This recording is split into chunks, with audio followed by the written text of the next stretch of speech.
Exposing Yunrua Shi too. Don't listen to his nonsense, Winga. You know me for so long. Are you really going to believe him over me who has had the amulet from the start? Trying to force a smile that only made her look bleak and untrustworthy, Yunrua Shi was betting on their long relationship to prevail. Unfortunately for the old witch though, the Birdman only saw the look of panic and guilt along the woman's face that left him numb to the heart, making a sarcastic smile. Then why do you not know about the amulet's name being All Heaven?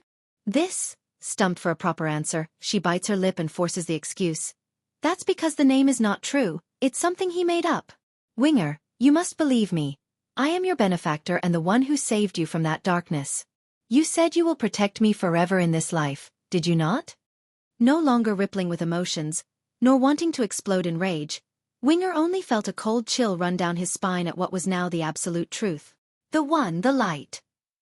The girl back then called the amulet All Heaven. To think I would be such a fool. I actually forgot something so important like the very name of the item I was supposed to always remember.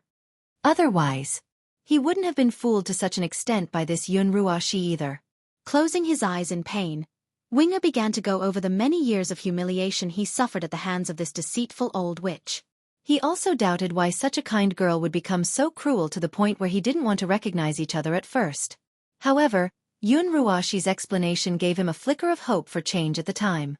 Like for example, she suffered a severe injury at Bai Yan's hand and couldn't recover, or that her fiancé left because of another woman, that's why she had such a huge change in personality.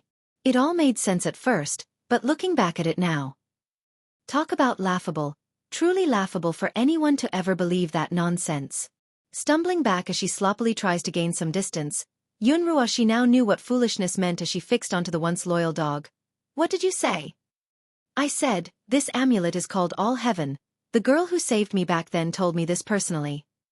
Staring upwards with a frosted glint in his eyes, Winger appeared hostile and murderous. Boom. Like a sunny day being torn away, the old witch stammered for a proper reply. The amulet really is called All Heaven? Why didn't those keepers tell me? How come they didn't know? Once again, the hated image of Bai Yan surfaced within Yunrua Shi's head. This is all Bai Yan's fault. She never mentioned the name before. It's all her fault. Ho ho, Dragon Flame already knew this would happen after he took action. Just not this awesome and spectacular. Winger, you are the heir to the Pteroraptor bird clan. It's shameful for you to have ever believed such a vicious woman. I am vicious? Yunrua Shi snarls viciously in return at the accusation. If it hadn't been for her existence, would the Lord leave during the marriage night? I was supposed to marry the Celestial Lord. It was Bai Yan who destroyed it all, my happiness. When speaking the last sentence, the eyes of this deceitful witch appeared red and fanatically like she's some sort of mad crazed beast. Celestial Lord? Dragon Flame sounds like he's speaking of something degrading just by mentioning the name.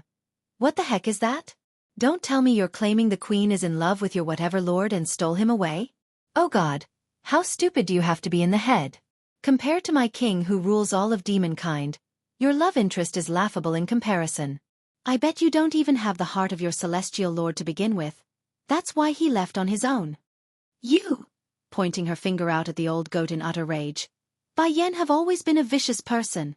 She has the demon king by her side already, yet she refuses to let Xueqi God go and seduced him before my marriage night. Only fools like you are dumb enough to be tricked by her wicked ways. Exposing Yunrua Shi 3. And me turning into this like today is also Bai Yan's fault. Vicious and malicious in her voice, the old witch grits her teeth when speaking that last bit. Dragon Flame was honestly speechless and didn't know how to comment on that. He knew this woman was a bad one, but not to such an extent. It's downright shameless and illogical. Ha! Just then, an old derisive laugh came out of nowhere, followed immediately by the emergence of an elderly figure donning a sleek white robe. Yunrua Shi, are you intending to surrender yourself by coming alone, or are you here to apologize to the queen for all the past crimes you committed? Recognizing the situation had already left her control by the appearance of another third person, the old witch promptly wanted to turn tail and flee. However, by the time she realizes it, there's already plenty of demon soldiers standing on ready with their spears pointing out. What are you all trying to do? I'm warning you, if anything happens to me then Keeper Ling and the others won't let any of you go. First Elder snickers a laugh at the ridiculous threat, One might think those bastards from the Celestial Palace are going to let us go anyways from the way you said it. Yunruoshi, do you remember what you did 1,000 years ago? No answer came from the woman, merely a look of urgency at wanting to run. 1,000 years ago, the Celestial Realm suddenly came out with word of you being able to save the world, and that our queen will overthrow the world and destroy it. I didn't think much of that rumor, but now it seems those were all you're doing, isn't it? Truth was First Elder had been around the area the entire time, about the same moment when Dragon Flame tailed Winger to this location. But unlike the latter who cut in earlier, he didn't want to show himself just yet since he wasn't instructed to deal with the old witch. However, things have changed now. Since the truth has come out, he no longer wants to stand back since he's one of the few who knew the whole story and more after today's detail being revealed. Pity, our queen did not know your true nature and of how vile and evil you are inside. She kept insisting on you being a good person and ordered everyone to respect you. But I knew better. That's why I had my men shadow you from the very start. But I honestly never thought you were that cruel, murdering a newborn fox when you thought no one was looking. Then, as if that wasn't enough, you fooled those idiotic keepers to attack the queen on your behalf and tried to execute her highness. If not for His Majesty's arrival in time, the queen would have died right on that day. Closing his old eyes, First Elder started to recall back to those ancient memories where the events didn't turn out well. But that wouldn't be enough for someone like you, would it? Despite severely injuring the queen and causing the king to give up his essence blood in order to save her highness, you vile scums just won't give up. In the end, the queen lost the baby in her belly because of you. Practically screaming now due to the fierce rage he's been suppressing for all these years, First Elder's detailed recount of the past hammered at everyone's heart like they're witnessing all over again. What exactly did the queen do wrong? Why did you treat her like that? Is it because she's too kind and won't discard a backstabbing witch like you? Growling now. Ha ha ha, how laughable. Everything you suffered is caused by your own 2 hands. What injury because you tried to save the queen? Only an idiot would believe something so stupid when we take her highness as our liege. Exposing Yunruoshi for... Yunruoshi, Winger sadly closes his eyes. I will never forget how you denigrated her in front of me. Turns out these truths you spout are nothing but lies. I too have been blinded by you for all these years. What irony. Turns out by the time he made it out of that dark place and headed out to search for her, the light in his heart had already left the celestial realm. What makes him even sadder though was the fact that this old witch tricked him, causing him to hate the very girl for all these years. In light of the contemptible look she's getting, Yunruoshi actually showed a smug look. So what, do you hate me now? Don't forget, if it wasn't for me you would still be out there looking for her. If not for me, would you have such a stable lifestyle for the past 100 years? I bet you would have killed yourself if you had learned of her destruction. You wouldn't be alive without me. All in all, she still believes she deserves thanks for lying to the poor guy, not this sort of maltreatment. Against this twisted logic and shameless attitude, Winger didn't find it strange. Heck, it's not the first time he witnessed such behavior, so all he did was glare at her like a soul-slicing reaper. Under the pressure of those eyes, the old witch suddenly started to panic again after realizing what position she was still in. Winger, even if I didn't save you, we've still been together for all these years. I know you have some ties with these demons, so take me away. Afterwards we are clear of any debt between us. Even now, the woman here still wants to use Winger to her own advantage by demanding he save her. Talk about shameless to the core. Yunruoshi, making a crunching sound from his fists when forcing that name out. Did you forget the way you treated me all these years? Aside from scolding me, what else have you done? No matter how much I help you, all I get are cold hard words from you. I put up with it because I thought you were her, but now... Forming a condemning smirking. You should be happy I'm not killing you myself, so what qualifications do you have to expect me of saving you?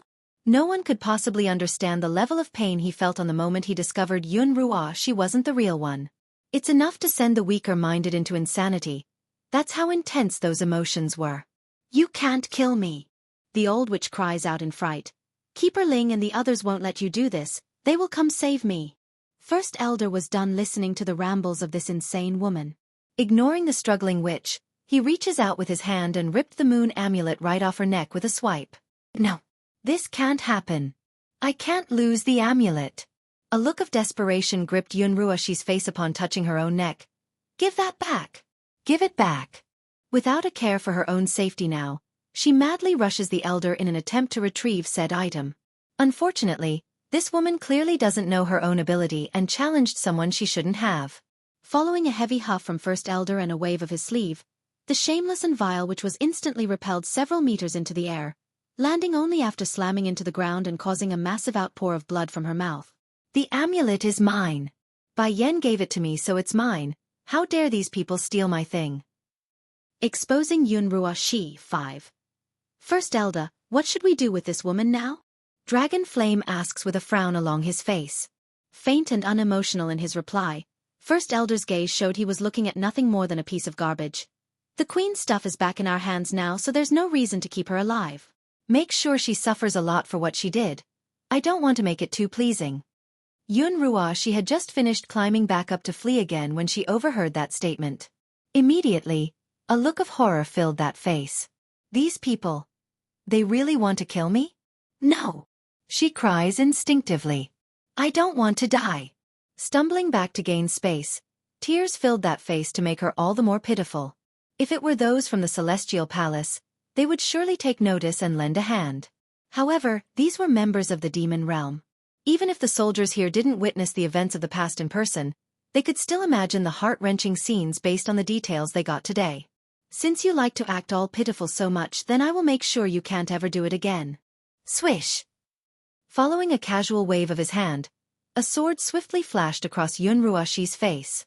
The latter didn't react at first, but as the tingling sensation gradually came through, that's when the woman noticed the slight warmth trickling down the cheek. My face, my face. She howls like a banshee, causing those nearest to flinch at the intense screech. Nevertheless, the sound didn't hinder the demon soldiers from enacting their rage at this old witch. They are frustrated and angry as well, but for a different reason of the demon realm being sealed away for a millennium. Scram! Suddenly, a howling roar of intense rage rocked the air, sending the group back and clearing an area away from the screaming woman. Even so, it's already too late for the old witch. Once freed and able to look up again, that face had already been ruined with plenty of bruises and blood. There's nothing left to show what her true contour was before this. Rua Shi.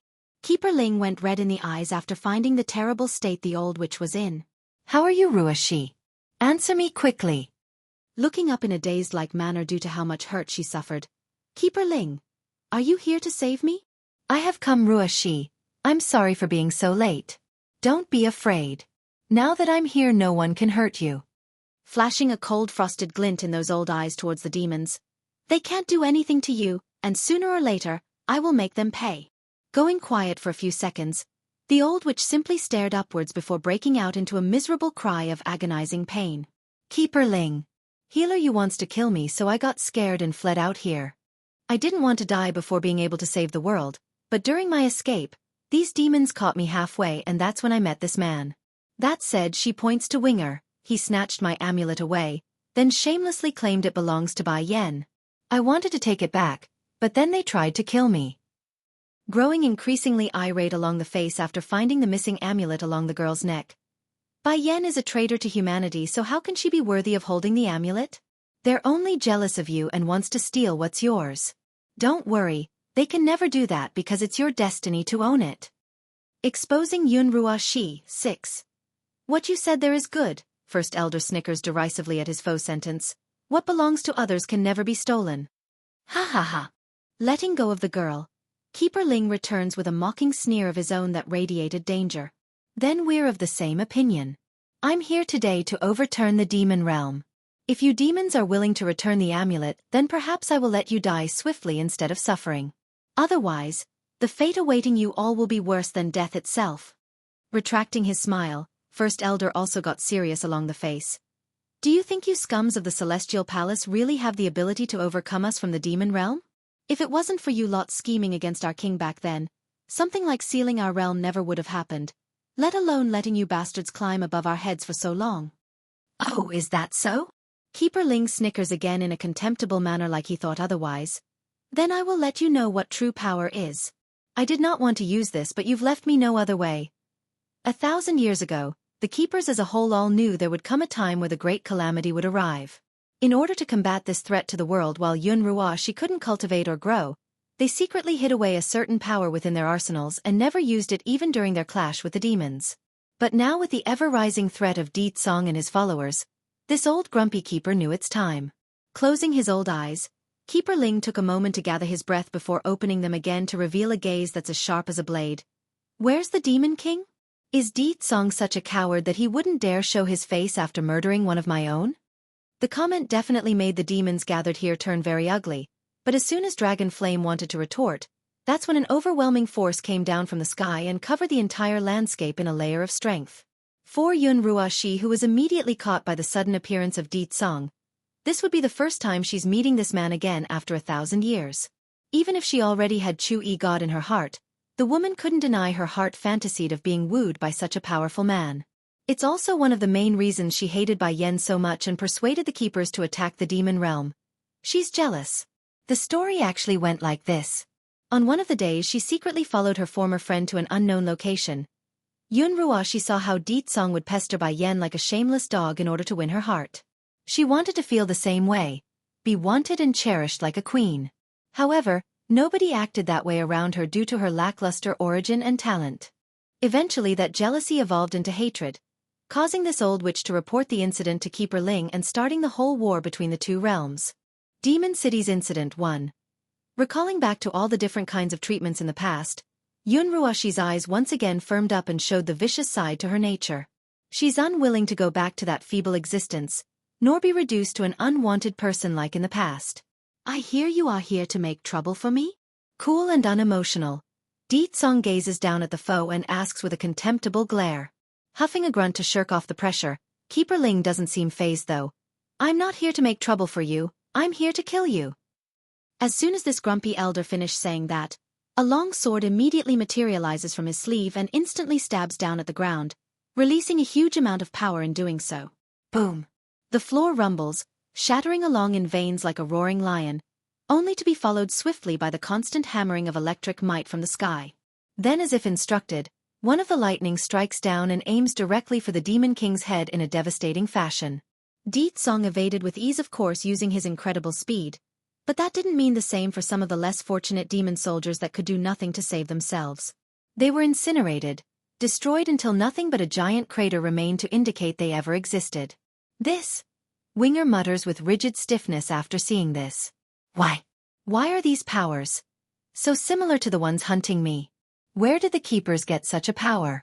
Exactly then, while the Birdman was still in hesitation over all this, his ears suddenly caught the loud thud of Dragon Flame crashing to the ground. Uncle Dragon Flame. Running over in haste to help support the old bone, he sounded urgent and afraid.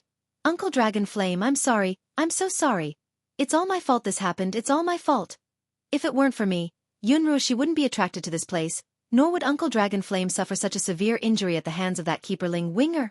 The old goat heavily grasps onto the Birdman's hand while coughing blood. I don't know if I can hold out. If I don't make it, then I hope you can replace me and protect the royal family. Please protect the princess and the queen. After saying that, the old-timer gradually began to close his eyes like he's depleted. He knew beforehand taking on the thunder would cause severe injury to himself, but to this extent was beyond even his imagination. Unlike the heavenly thunders from a breakthrough or a Dan Pill creation, this thundering event embodied destruction. It destroys everything it touches, regardless of the uninvolved or target. Therefore, even with Dragon Flame's incredible and sturdy body, it penetrated and wreaked havoc across his internal organs. Di Tsong saw this, of course, and the huge fatality happening under his eye. Speaking in a heavy note, First Elder, take the others back to the city, I will handle this. But sire, we can't leave you here alone. Even if it's death, we will stand with you. Go back. Di Tsong sounded irate now and shouted, Go back and protect my children. Normally Keeper Ling would bring along a whole tirade of companies with him. The fact that he's not in here alone meant the others under him must be somewhere else. And where else could they be if Di Tsong was out here? Obviously the city or palace, that's where. A simple trick of diversion wouldn't work with someone as smart as Di Tsong. Demon City's Incident 2. Winger Dragon Flame, First Elder shouts, We're going now. Perhaps the Birdman also sensed the deceiving nature of this battle because his eyes promptly shifted to that of panic. Without a second of delay, B bolts for the palace ground, leaving only an afterimage. Hold on, princess, I'm coming now. The inner courtyard of the Demon Palace. At the current moment, Di Lingyan was holding her cheeks with both hands while sitting at the staircase and overlooking her twin brother playing away. She's very bothered in the face when speaking to the maid next to herself. Sister Muing, how come Uncle Winger isn't back yet? Did he leave like Mother did? Upon mentioning Bai Yen, the baby girl's face plummeted even further. Mother has been gone for so long. I miss her so much.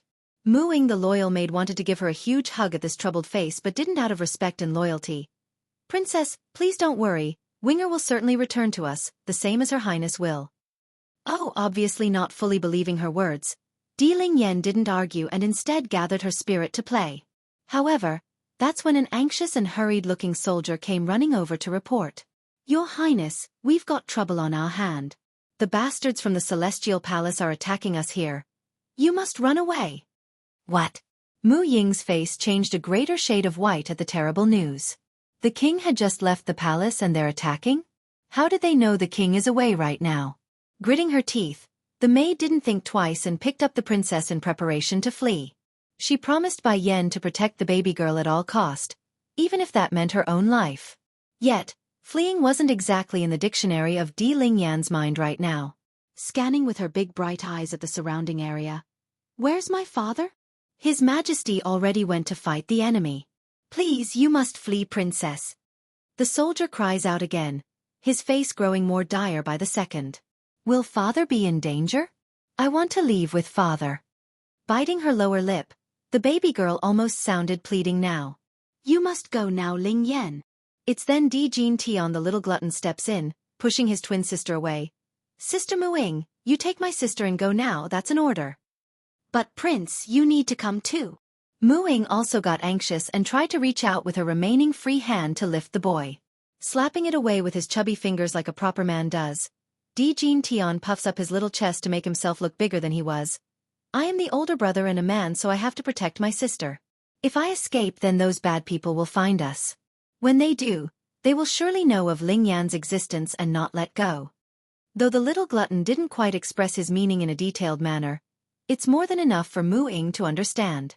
I'm not leaving my brother, I'm not leaving.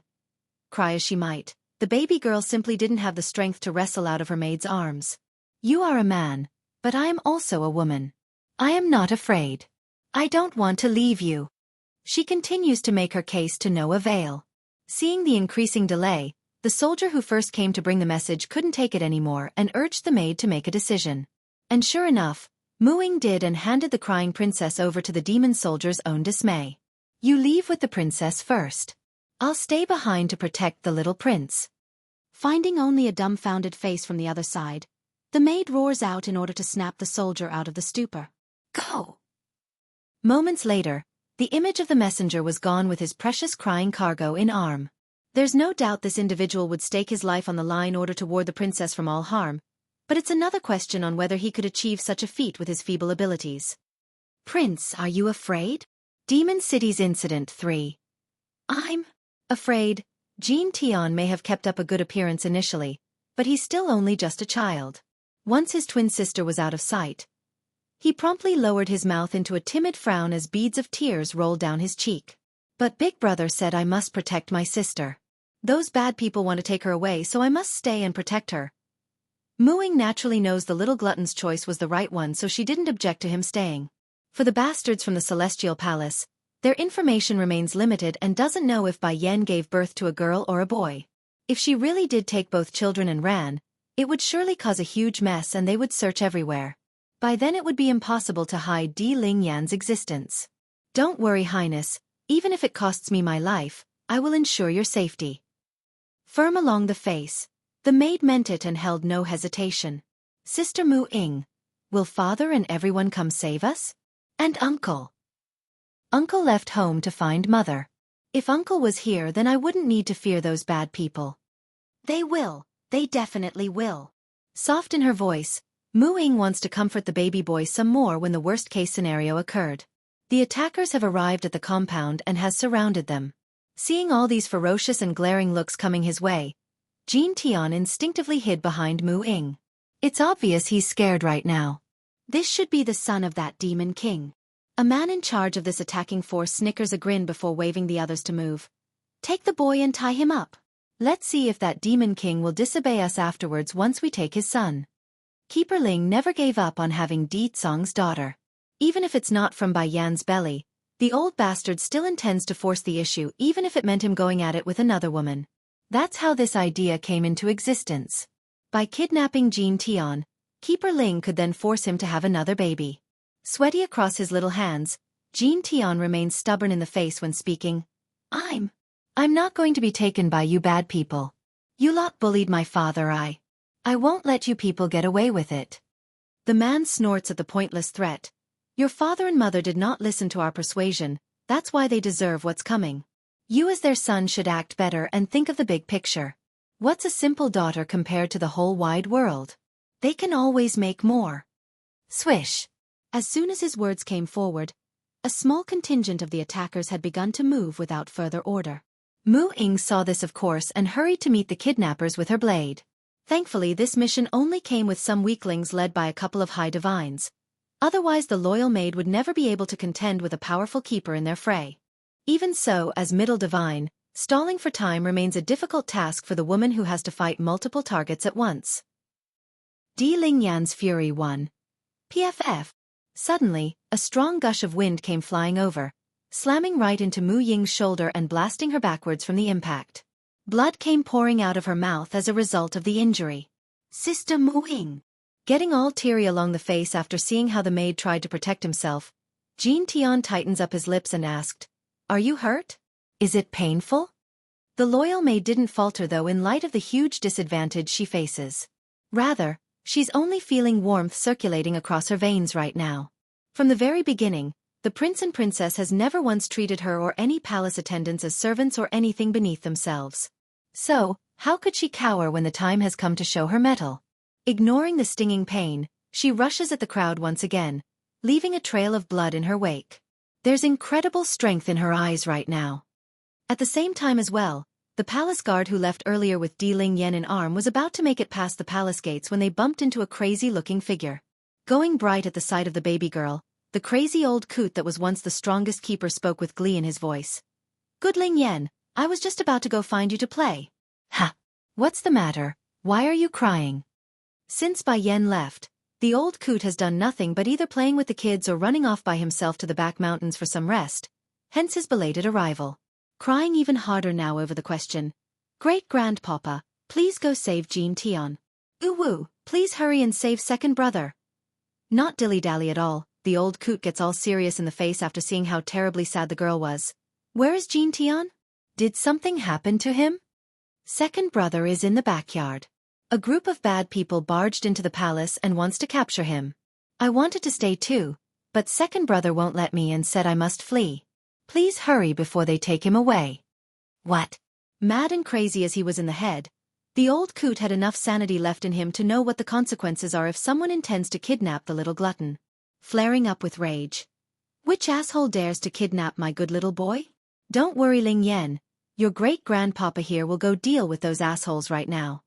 Having said that, the old coot's figure was gone like a gush of wind. Wiping the tears away, Di Lingyan also firms up in the face. "Mr. Guard, can you take me to find father? I'm worried about father." Greatly startled by the request, the guard immediately shakes his head. "No. Princess, I can't do that. The king is currently locked in battle with those bastards from the Celestial Palace. If you go then they will certainly know of your existence."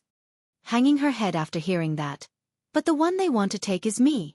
If I do not show myself then they will continue to hound father and mother. I am their daughter. I won't hide in the shadows while everyone protects me. Father, mother, big brother, second brother and everyone in the palace are all my family. I must also fight to protect them. But princess, the ones from the Celestial Palace will always be our enemy regardless of you showing yourself. Enough, I must take you to a safe place to hide for now." Di Lingyan's Fury 2. "But Mr. Guard, I must see my father. I'm afraid something might happen to him if he's left alone." Grasping onto the demon's shoulder and putting on a pitiful face to play her charm, the baby girl's face could melt hearts if the situation wasn't so dire and permitted it. Unfortunately for both girl and soldier, the two of them weren't going to have the time to make a decision here today. Exactly in the moment when the latter's about to give in due to that face, A series of footsteps startled them and caused the two to look over in the other direction. Among the new arrivals were multiple powerful targets, but the obvious one leading the new group were a kind-looking old man who kept smiling the entire time. Those eyes were locked onto Diling Yan, carrying a light of greed and delight at what he's discovered. Your Highness, it's your father who tasked me to come pick you up. The old man lies without batting an eye. Right away, Diling Yan knew that wasn't true and reacted by clinging nervously to the palace guard's neck like the other side would bite if they got any closer. Don't be afraid, the agitated guard promptly backed off as well to gain some distance. I believe you got the wrong person. She is not a princess, only an orphaned fox picked up by the king somewhere during his travels. Despite the excuse, the smile coming off of the old man there only deepened. Do you think we can't tell the aura coming off of the child is that of the demon kings? Little girl, don't be afraid, we won't hurt you. Come with us and we will go see your father. The old man's smile was extraordinarily kind right then after that last sentence. He just couldn't help it because the reward awaiting him would be unfathomable, especially when he thought all was lost after coming in late. The guard's heart pumped with adrenaline after the blunt statement. He knew there's no turning back from a fight since they're this close. Worse was the fact that he could have turned back with the old coot to where Dijin Tian was, that he could find shelter under that former keeper instead of confronting the second group of assailants by being overly cautious. I'm not going with you, said the little princess with her stubborn face. You are all bad people, trying to hurt my father and mother and big brother. I won't leave with you. Unfazed and still smiling with that kind expression. Little princess, your existence is too important to the world for you to be so selfish. Do you want to see the world destroyed? The girl snorts with her tiny nose. Don't think you can lie to me just because I'm small. I know you are here to kill me. My mother told me that before already. I have no relationship with you people, so why should I sacrifice myself for you? Mother taught me being kind is all and well, but it's not all right to be foolishly kind. Diling Yan's fury 3. In Diling Yan's view, the only ones that could demand sacrifice from herself would be the ones she care about. For example, her parents and siblings, or the friends she's made in the palace. Whereas these unknown strangers would be considered just that, strangers that she owes nothing to. The old man's face suddenly sank, causing his smile to disappear completely as well. If you won't come with us, then that leaves me no choice but to use force. All of you go, take this demon princess down. Understood. Those that came with the old man promptly drew their weapons and readily charged at the pair. The palace guard could see this of course and understood the time has for him to put his life on the line. Without another thought, he tossed the girl in his arms towards the inner yard as hard as he could to give her the highest chance of getting to safety. Though it's a futile effort and he knows it, the soldier still wanted to do everything in his power before his end comes. Princess, run away, go find the king. That's the final words the soldier before it got cut off. 4D Yenling, who could only catch a glimpse of the scene once she hit the highest point in the air. The picture was painful to take in even for her immature mind. Bloody, gory, and limbs severed into multiple pieces. That's how quickly the attackers mercilessly murdered the demon soldier who stayed behind to fight. It's a completely one-sided battle that ended in seconds, yet that's all it was needed for help to arrive. Right before Diling Yan came face to face with the cold hard ground, she had closed her eyes for the impending hurt. However, the impact never came in her shyness from pain. Rather it's the sensation of a powerful pair of arms catching her mid-fall. Princess! Winger gently whispers his words into her ear. I'm sorry for being late. Obstructed by her own tears, the girl cries while speaking incoherently. Hick! Hick! Did I do something wrong? No, how could you have done anything wrong, princess? Winger found it absolutely distressing to hear such sensible words. It's not right to demand this of someone so young. If I've done nothing wrong, then why do these people hate me so much? I've listened to mother's teaching and kept my heart pure and kind. Why does second brother have to sacrifice himself to protect me? And why does Mr. Guard back there have to die to protect me? I want to grow up. I want to grow up just as strong as big brother. That way I can keep others from being hurt because of me, nor die for me. That's right, in this poor princess's view, the only way she could stop all this pain was to become stronger. Princess, he's a demon guard, it's his duty to protect you. No! He and Sister Mu Ying are my friends. Everyone in the demon realm are my friends. The ones that deserve to die are those bad people and not them. Yes, the ones to die should be the evil and bad ones, not the friends and family in her life. And for the first time ever, A flash of hate and anger filled those big innocent eyes of this pure child, tainting a small speck of her childish heart. It's then, First Elder and the others also arrives on the scene. They could see the state of the situation, but they were more concerned with the intruders from the Celestial Palace who had also chased over after removing the obstacle. It seems the king is right. You lot really came to attack the palace while we were out. How dare you lay a hand on the princess? Huffing a grunt in an irate manner, First Elder was glaring daggers at the bunch. But now you can forget about ever leaving this place alive. The old man leading the second group of attackers only snickered a laugh at the idle threat. Is that so? Shame though, I've already had some of my subordinates run off to inform Keeper Ling about the princess's existence. Now whether it be the Demon King or Demon Queen, or even the Demon Realm for that matter, none of you need to exist anymore. What? Darkening in the face, First Elder's voice grew dreadfully cold like he wants to snap the other side's neck. Sneering some more after getting the reaction he wanted. Do you know why the Celestial Lord never moved against the Keepers despite his hatred for them? It's because they hold an ancient relic in their hands. It's an incredible weapon containing power capable of destroying everything, and such a relic can only be activated by the Keepers themselves. Di Ling Yan's fury 4. The old man's smile deepens like a tactician winning a battle. Guess what? Keeper Ling only held back against your king because he needs him to produce a daughter for us. Now that we have one right here, what makes you think he will let that abhorrent Demon King live once news gets to his ear? Without surprise, First Elder's expression devolved into an ugly frown.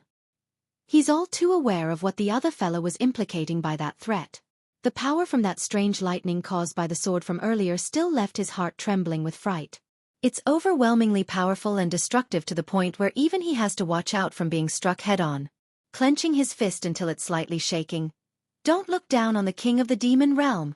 I can say for certain even if all the keepers from your celestial palace gathered here today, it would only end up in a deadlock between both sides. Ha ha ha. The old man laughs some more like he's just heard something hilarious. That would be the case if you hadn't touched Lady Ruoxi. She is the future savior of our world. What qualifications do you animals have in targeting her? That's why Keeper Ling brought out the ancient sword for this fight. He's not messing around anymore, you see. The power of the ancient artifact may be powerful and terrifying, but it's a consumable item that could only be used once after being fully activated, hence its lack of appearance in the battle 1,000 years ago. Uncle Winger, Di Ling Yan hurries to tug at her protector's shoulder after getting all anxious. I want to go see my father. Hurry and take me to my father. Great-grandpapa already went to Jean Tian's side, so he will be fine. I must make sure father is okay. Princess. Winger sounded hesitant despite the plea.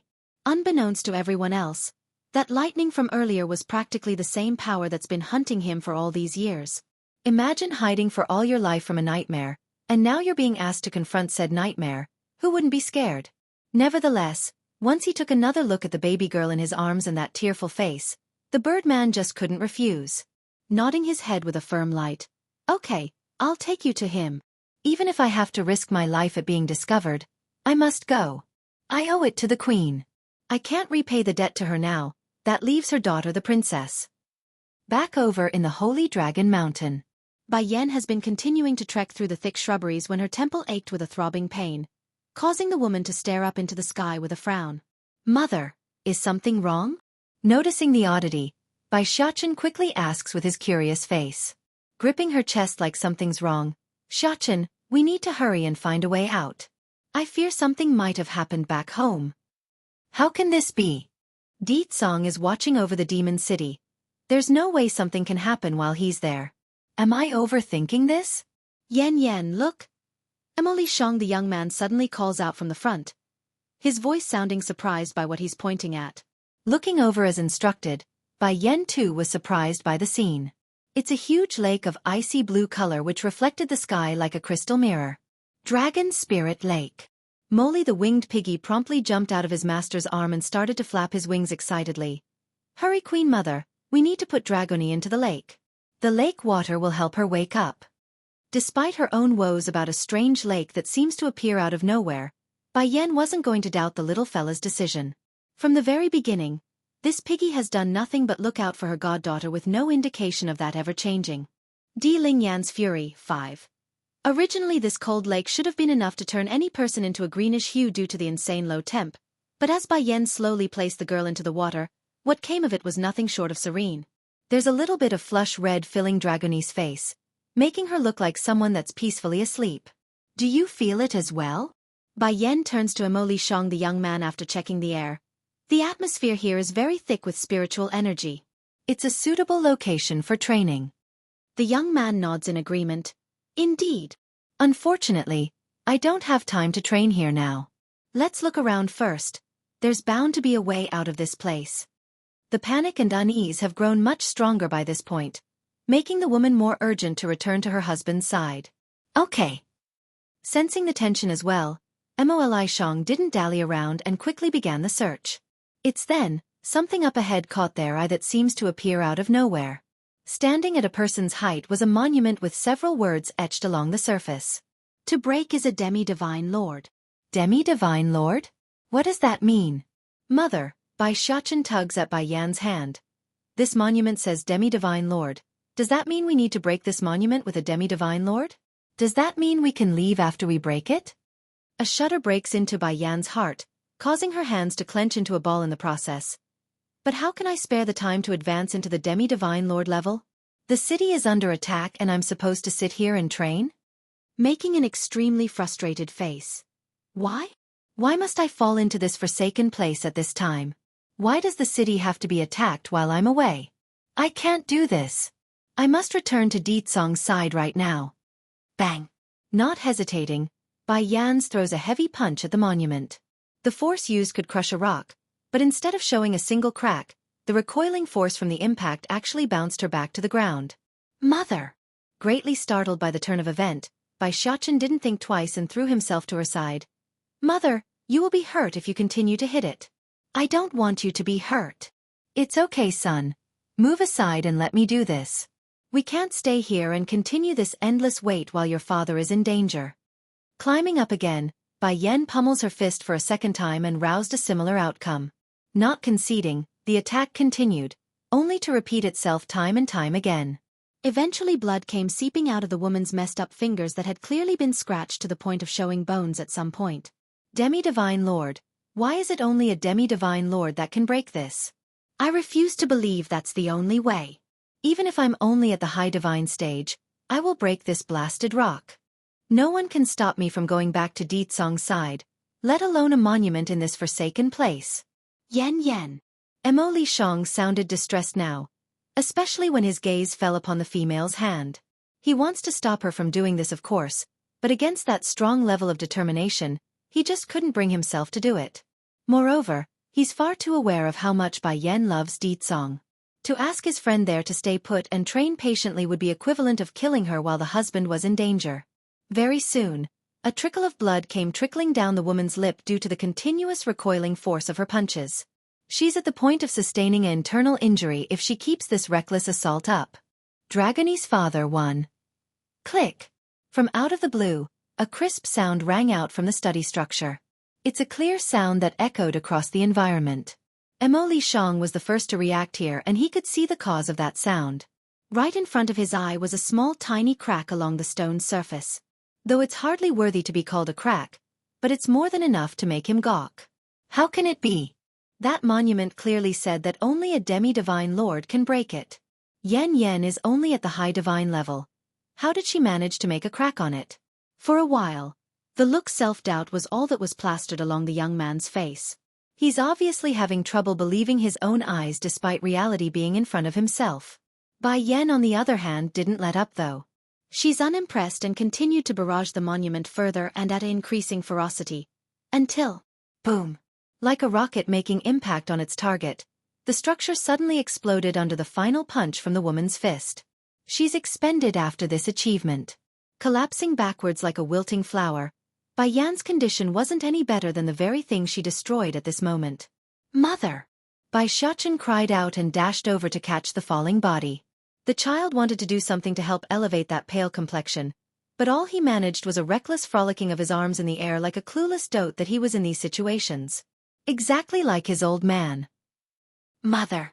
Does it hurt? It's my fault, I couldn't help you. In the steambun's view, he's a man of the family and should be the one carrying the weight of any problem.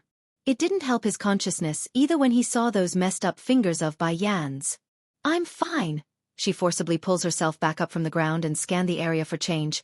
The monument is broken. Why are we still stuck here? Yen. Emily Shang runs forward and picks up a yellow scroll from the spot where the rubble was. This appeared after the stones shattered. I believe there's a clue in it. Taking it over without a second of delay, Bai Yan quickly opened it and read the content to her own surprise and frown. If the monument is broken by a demi-divine lord, then one shall stay forever. If broken by one not of thee, they shall stand after the break. By now Bai Xiaochen had also gotten a look at the scroll by gleaming up from the side. Cringing up his face in confusion. What does that mean, mother? What is this stand after break? The woman didn't answer her boy's question though, only tightly clenching onto the scroll and making a deep frown. Xiaochen, Emily Shang steps in to explain. I speculate the meaning is that the stone monument can easily be broken by a demi-divine lord's power. However, it also means they will be forever trapped here if one did so.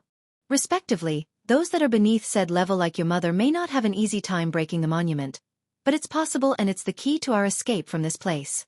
This time the party has gambled it right, and it's also due to Bai Yan's love for Di Tsong.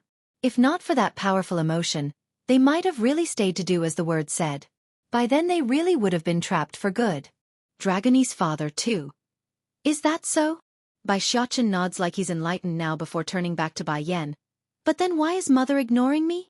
Emily Shang also noticed this oddity at this point, furrowing his brow while looking over. Yen. Unfortunately for the two lads there, their words aren't going to reach the woman's ear at this moment because something else was happening under their very eyes. Right now inside Bai Yan's mind, a haze of fog blinds her sight of view. Where is this place? Who's messing around? She scans the front vigilantly for signs of attack. It's then as if to answer her call, a surreal voice speaks out from all directions. Fated one, if you are able to come to this place, then that means my daughter is with you, right? Daughter? A slightly confused look took hold of Bai Yan's eye. There are only two females in their party. One being herself and the other being her goddaughter. And if she remembers correctly and without fault, Dragonie should be the daughter of the former dragon chief from the demon realm. It doesn't add up regardless of how she calculated it. Your daughter? You mean Dragonie, my goddaughter? Frowning now along the face and speaking in a hostile tone. I know for a fact she is the daughter of the former dragon chief from the demon realm. Why are you impersonating her birth father? The voice clearly sounded pleased based on its tone despite the aggressive attitude from the other side. You are not wrong in your assumption. Technically speaking, I am her father from a previous life. Due to some unforeseen circumstances, I had to seal her soul up until the opportunity presented itself. In this case, she went into the wheel of life and was reborn as you said, the daughter of that former dragon chief in your memory. A surprised face promptly gripped by Yan's expression because she knew all along something was amiss when she met Dragonie. The attachment she held towards the girl was strange to say the least, especially when they never met before until her first arrival at the Demon Realm's palace. In light of her own shock, Bai Yan didn't hurry to follow up with more questions. Rather she gathered her wits to get to the bottom of the current dilemma. Then what is this place that I'm in? If Dragonie is your daughter, does that mean anyone else can also come here if they had her with them?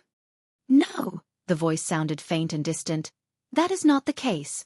The reason I allowed you in here is of my own choice. I sense the blood that is yours inside my daughter's vein. That's why I brought you in here when you picked up the scroll housing my soul. It's also why I am calling you a fated one. Blood.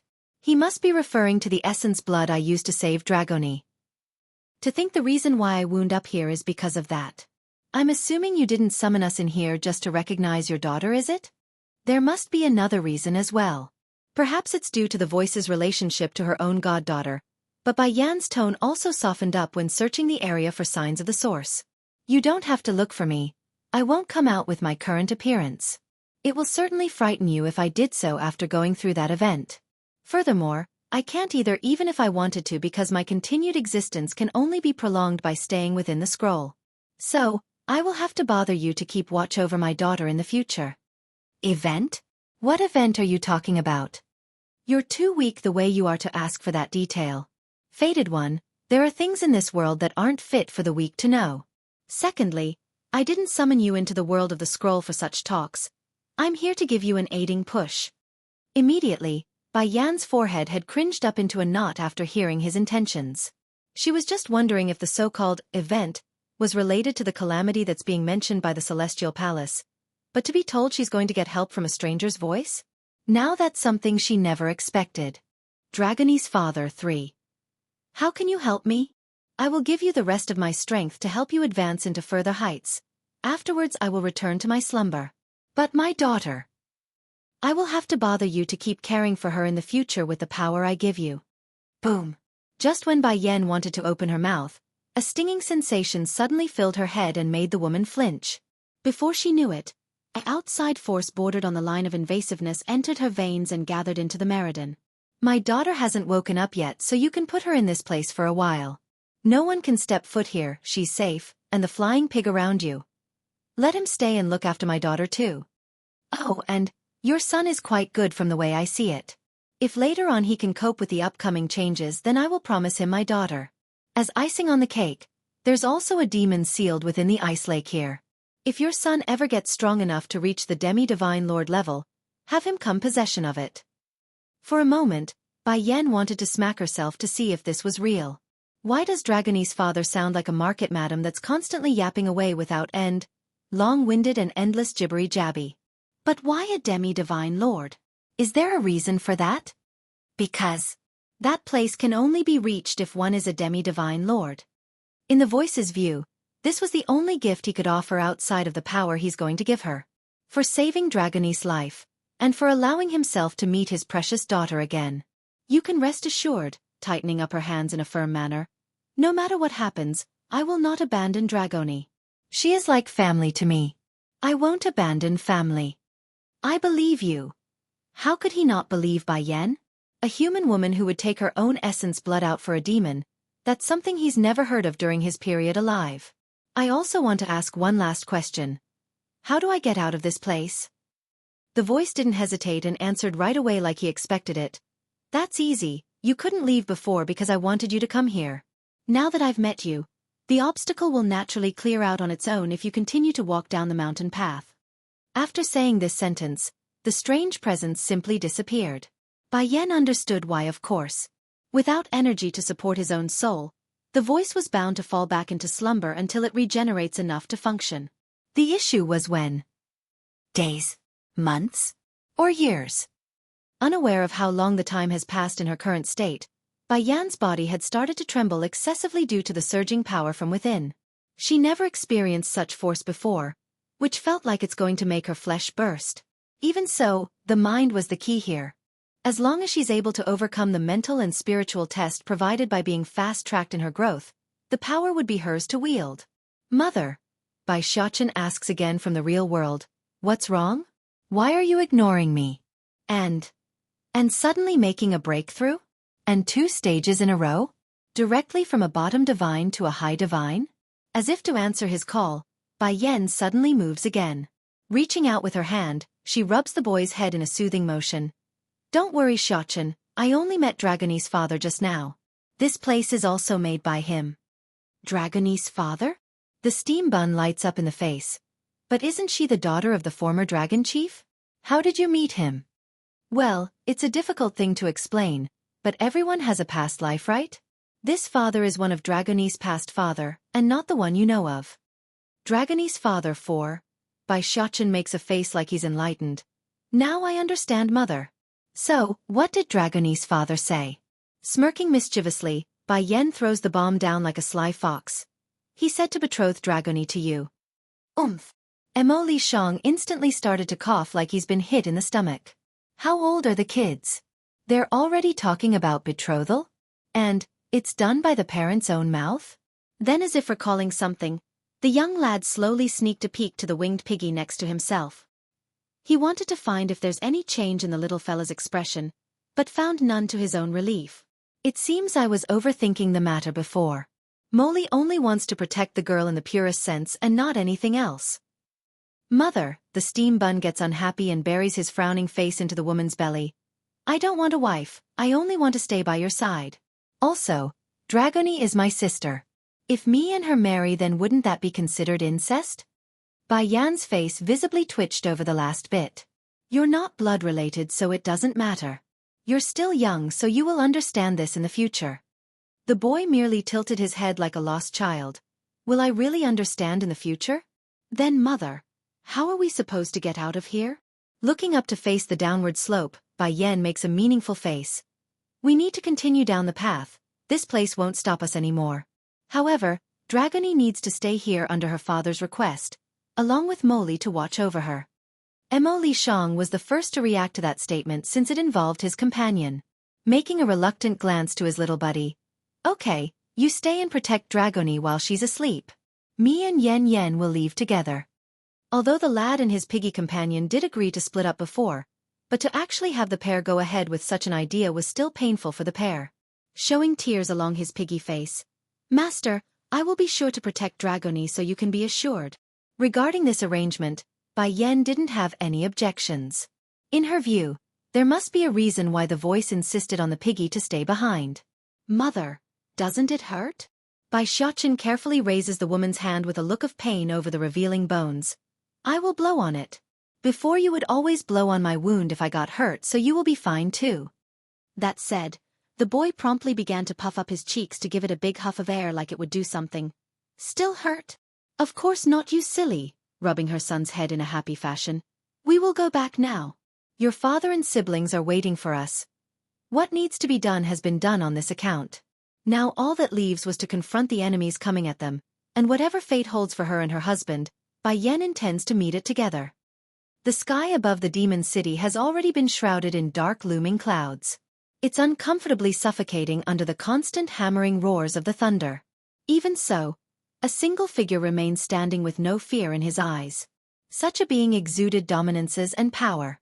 Keeper Ling. Suddenly, an excited voice came over from the rear and landed on the conceited keeper's side. Dragony's father 5. What's going on? The grumpy keeper asks using a deep voice after seeing how excited the other Sid was. I have wonderful news, Keeper Ling. The demon realm actually has a princess that's only 2 years old. Back then the demon queen didn't just give birth to one, but a pair of twins. Boom. The messenger's words were like a beaming ray of sunshine for the keeper, causing him to choke for a proper response to describe his own ecstatic emotion. In contrast to the delight felt by the members of the Celestial Palace, Yun Ruo, she didn't feel so happy right now. She's downright distraught at the outcome regarding her own fate. Why? Why is there a princess in the demonic world, and that Winger would hide the fact from me? What am I supposed to do? If Keeper Ling really manages to kidnap the princess, then I will have to carry the burden of saving the world. That bastard, is he trying to kill me by lying? Hatred has long filled the woman's heart, therefore the news only added to her vile nature. You are saved, Rushi, you are saved. Keeper Ling couldn't hold back and grabbed the woman's shoulder, oblivious to the fact that the other side was making a face uglier than seeing their own parents die. Are you happy? Now you will finally be able to cultivate again with the demon princess's blood. Shuddering some more, the deceitful witch didn't know what to say nor respond. She's merely standing there in a daze. Can I not? My body is just fine like it is. Song didn't miss their conversation, of course. Immediately, the Demon King's brow began to furrow up. In the end, Ling Yan's existence became known to these people after all, but I won't let anyone hurt my daughter. Demon King, Keeper Ling smirks like he's won already. Over the years you're kind of sinned, but now you can finally redeem yourself somewhat by sacrificing your daughter to save the world. So, I forgive you. Boom. In light of that self-conceited and self-righteous sentence, the old grumpy man didn't hold back.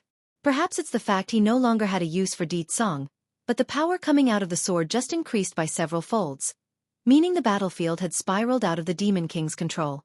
Back over in the city streets, Winger had just finished running out of the palace with the princess in arm when he sensed the terrifying power coming his way.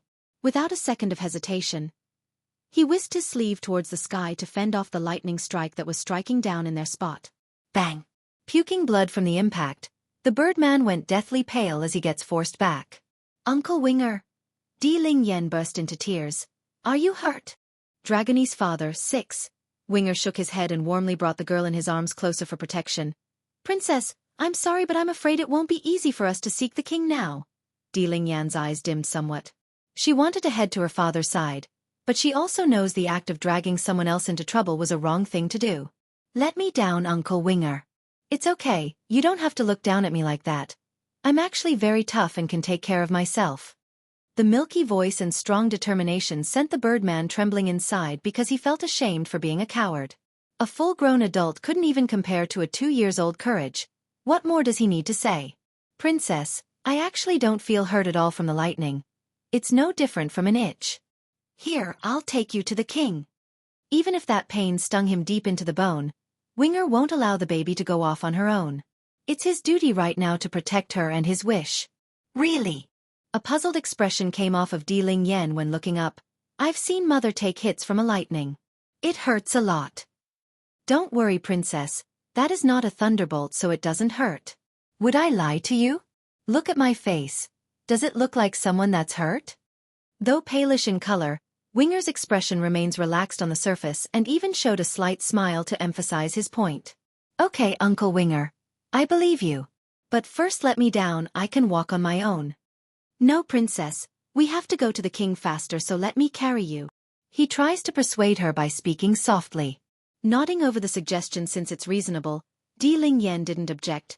All right, we will go find father. I don't want anything to happen to him. Okay, let's go. With a nod given, Winger began to move with the girl firmly protected in his arms. He's making sure his entire body was acting as a shield when the lightning bolts come down again. Otherwise it would surely hit the princess if he's not careful. Very soon, the birdman could see the tightly closed gate of the city after enduring several more strikes from above. He's spitting blood now from the corner of his mouth, but he's done and kept the charge in his arms safe. Uncle Winger, you tricked me, you're hurt. Let me down. I will go on my own to find father. Boom.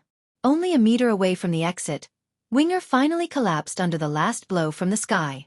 Ah! Di Ling Yen cried out in fright. Uncle Winger, how are you? Don't die, please. I know I'm wrong. I shouldn't have asked you to help me find father. Don't die. Seeming to recall something crucial, the girl suddenly picked up a dagger from the ground nearby and cut open her finger, thus allowing the blood to flow into Winger's wound. Tearful Ling Yen 1. Slightly quivering along the eyes, Winger slowly regains his consciousness after falling down only to be welcomed by the image of a crying girl after looking up. Princess, don't cry. I'm fine. Reaching up with his hand, the birdman attempts to wipe away some of those tears. Then that's when he noticed the cut across the girl's finger. What did you do? Finally smiling after confirming the other side was fine, Di Ling Yen immediately got all happy again knowing she succeeded. Back when I was at the Sky Mountain, I accidentally cut myself when I tripped over a withered tree's root. My blood made the old tree grow again. So, I thought if I smeared some of my blood on your wound it might help heal you too, Uncle Winger. Like the baby girl says, her blood does have the magical property of healing anyone if applied, but only if the patient was still alive and breathing. A tight pain promptly gripped Winger's heart due to this news. He's fully aware of his own lowly status. If not for being saved by the demon realm, someone like him wouldn't even be worthy of being in the princess's presence, let alone demand the baby to offer up her blood. Such privilege and honor, he should never have received it nor deserve it after all he's done. And exactly then, another past memory suddenly surfaced within the birdman's brain like a stroke of light. It's the time he spent in that endless darkness and how the tender voice of a strange girl came into his life. Just like her mother, the princess is kind and beautiful. How could I have been so foolish and misled for all this time? That Yun Rua, she could never do good with her vile nature. How could I have been so stupid? Princess, I'm sorry. I'm really sorry. Guilt, pain, regret. Countless emotions blended into one indescribable emotion that continued to rip away at the man's soul. Why are you apologizing, Uncle Winger? Blinking her big baby eyes, Di Ling Yen didn't understand why the other side would suddenly say that. Closing his eyes in pain, the man decides to come clean. In the past, your mother gave me the only hope in life during my darkest moment. I promised to go find her if she couldn't come find me afterwards. However, by the time I did, she was already gone. Even worse, I misrecognized your mother's enemy as her and did some very terrible things during that period. I almost did it again and was supposed to kill you and your brother. He wanted to speak the truth and spill everything how his heinous past, and now that he said it, it both removed a heavy burden from his shoulder and frightened him. The former being the guilt, the latter of not being able to achieve forgiveness. I won't blame you, Uncle Winger. Mother said it before, a good child is one that knows when he is wrong. So, Mother won't blame you either. Awash with purity due to that clean voice, Winger never felt so refreshed in his entire life. But your mother, she doesn't seem to remember me anymore. If she had remembered me, she would have gone to find me long ago probably. Isn't that easy? If mother doesn't remember you, Uncle Winger, then we can remind her. Tilting her little head, Di Ling Yan's answer to the problem sounded so simple yet so obvious. But Uncle Winger, have your body recovered yet? Tearful Ling Yan too. Feeling much better now after his brief recovery, Winger stands up and readies himself. I'm ready, princess, we can continue to look for the king. Outside the gates of the city, all was in ruins due to the massive damage to the landscape. Even so, Di Tsong remains firm against the constant hammering of that destructive thunder and hurricane-level winds. Against this level of devastation, not even Keeper Ling could keep his old heart at ease.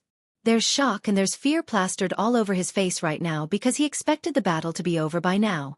Has this demon king grown to such an extent? If it was anyone else from the Celestial Palace taking on those bolts, they would have fallen long ago. Pity. If only we had destroyed him properly back then when we had the chance, then I never would have needed to waste the precious sword's power on him today. I can't let this go on. If this demon king continues to grow at the rate he's doing now, then it would just be a matter of time before he overturns the entire celestial realm. Gritting his teeth at the thought, Keeper Ling once again reaches out to grab at the ancient sword's handle. However, instead of wielding the blade like some would expect, the artifact seems to have a mind of its own and came alive by sucking the old fella's energy dry like it's a black hole. In contrast to the withering look of the user, the lightning above in the sky only grew in kind, giving off a sensation that it's tearing apart the world due to the new influx of fuel. This was a terrible turn of event for Di Tsong, of course. He's been drained already after being repeatedly bombarded by the destructive bolts of electric might, and now that body of his had started to show signs of depletion, meaning it's a matter of time before he falls if nothing was done. Naturally, the king of all demons couldn't allow that under any circumstances. There are his subjects behind himself that needs protecting, but more importantly, there's his children that's still hiding in the palace. No matter what happens, the man and father won't and couldn't allow himself to fall. Suddenly, the blurry image of Bai Yan's face seems to materialize within Di Tsong's view in this dire time. It's just that instead of the iconic red dress that she's always worn, the dazzling and gorgeous woman had on a pearly white garb, giving him a smile so wonderful that it's captivating, exactly like 1,000 years ago where his heart was swept away with one simple look. Demon King Di Tsong. 1,000 years ago you would never have allowed yourself to be placed in this predicament. Aren't you regretting it, regretting all your past deeds? If not for your brash act of barging into the Celestial Palace and saving that wretched woman, none of this would be happening today. Seeing the other side's about to give, Keeper Ling decides to put the final nail in the coffin by spewing out the snarky remarks. Make no mistake though, this arrogant and grumpy keeper may have the upper hand right now, but even he knows that without this ancient artifact in his possession, he would never be able to overcome the other side. Narrowing his eyes into a glare, Di Tsong stares down menacingly at the annoying thorn that wouldn't shut up. You emotionless old fossils could never understand what it means to love a person. That's why you can say such idiotic things to me. Yan Yan is my world. Without her, this world means nothing. I will give up my body and soul if it means saving her. 1,000 years ago I did so, and 1,000 years later, that is today, I will do the same if needed. Di Tsong may not be able to remember everything from the past, but he more or less remembers the crucial bits of why he became so weak. Tearful Ling Yan 3. The jealousy inside Yunrua, she was quickly making her go crazy right now. It's true she loves Xueqi God from the hearts down, but seeing how Bai Yan could get such deep love from someone else still drove her to the edge. Why? Why is the two most beautiful and handsome men in this world loving her like so while I get nothing? Why? Keeper Ling naturally didn't notice the vicious jealousy surging within the woman's eye when he snarled sarcastically. Even in death, you won't regret it? Di Tsong made a very simple reply to get his message across, and that was to openly laugh. I still haven't loved my wife enough, why would I die? In this world, no one can kill me except Yan Yan. In this man's view, only his wife could take his life. No other person out there could. You? The grumpy keeper gawked, not able to comprehend the logic behind the other side's speech. No matter though, the Demon King didn't need others to understand his thinking. He only needs them to understand by experiencing his will. Without ado, an enormous aura suddenly blows up around Di Tsong's body and turned the sky around in his favor. Losing his breath at this incredible surge of power, Keeper Ling almost cowered there. How can he do that? The power from the sword should be enough to destroy him, so why is he able to put up such a strong front? I never felt such pressure even back in the day during his prime. Suddenly, a clicking sound came from below his gaze and caused an ominous sensation to creep up his spine. The old fella didn't want to look down, of course, knowing full well what it indicated. However, he also knew he had to, since the concentrated lightning bolts above the sky had started to act erratically like lost flies in a swarm. And sure enough, his entire body went stone cold once he confirmed it with his own eyes. From the sword that was firmly planted into the ground, there's a small tiny line of a crack starting to form along the blade's surface. This small defect may be small right now, but it's definitely a crack, a sure sign that the sword was starting to crack under duress. Keeper Ling. Xueqi nervously calls out from the rear. The old witch knows full well if they lose this battle then the demons here would skin her alive if they could. That was why she's so scared at the moment. Back over in the sky, Song could see what's happening with the sword. He's smirking now, mainly because that's exactly what he wanted. Furthermore, the proud Demon King could already sense the familiar aura of someone he knew drawing in from afar. Otherwise he would never take such a huge risk in what he just did.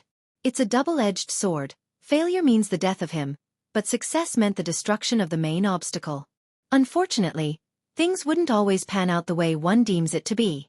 Right when the Demon King wanted to finish the job by mustering up the last of his strength, a crying voice suddenly calls out to him from the city gate. Father. It's a tender and childish note belonging to a baby girl. Why is she here? Song wanted to respond to his daughter's cry, but in order to do the damage he did to the ancient sword, he had already exhausted most of his powers. Merely speaking out was an arduous task in of itself. Tearful Ling Yan 4. By the time Ling Yan managed to make it out into the main battle site, the first scene she saw was her old man falling down from the sky and crashing to the ground. Papa!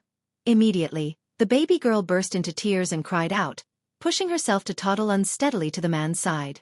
She didn't think twice, doing the only thing she thought she could do, and that was to cut her own finger again to let the blood drop.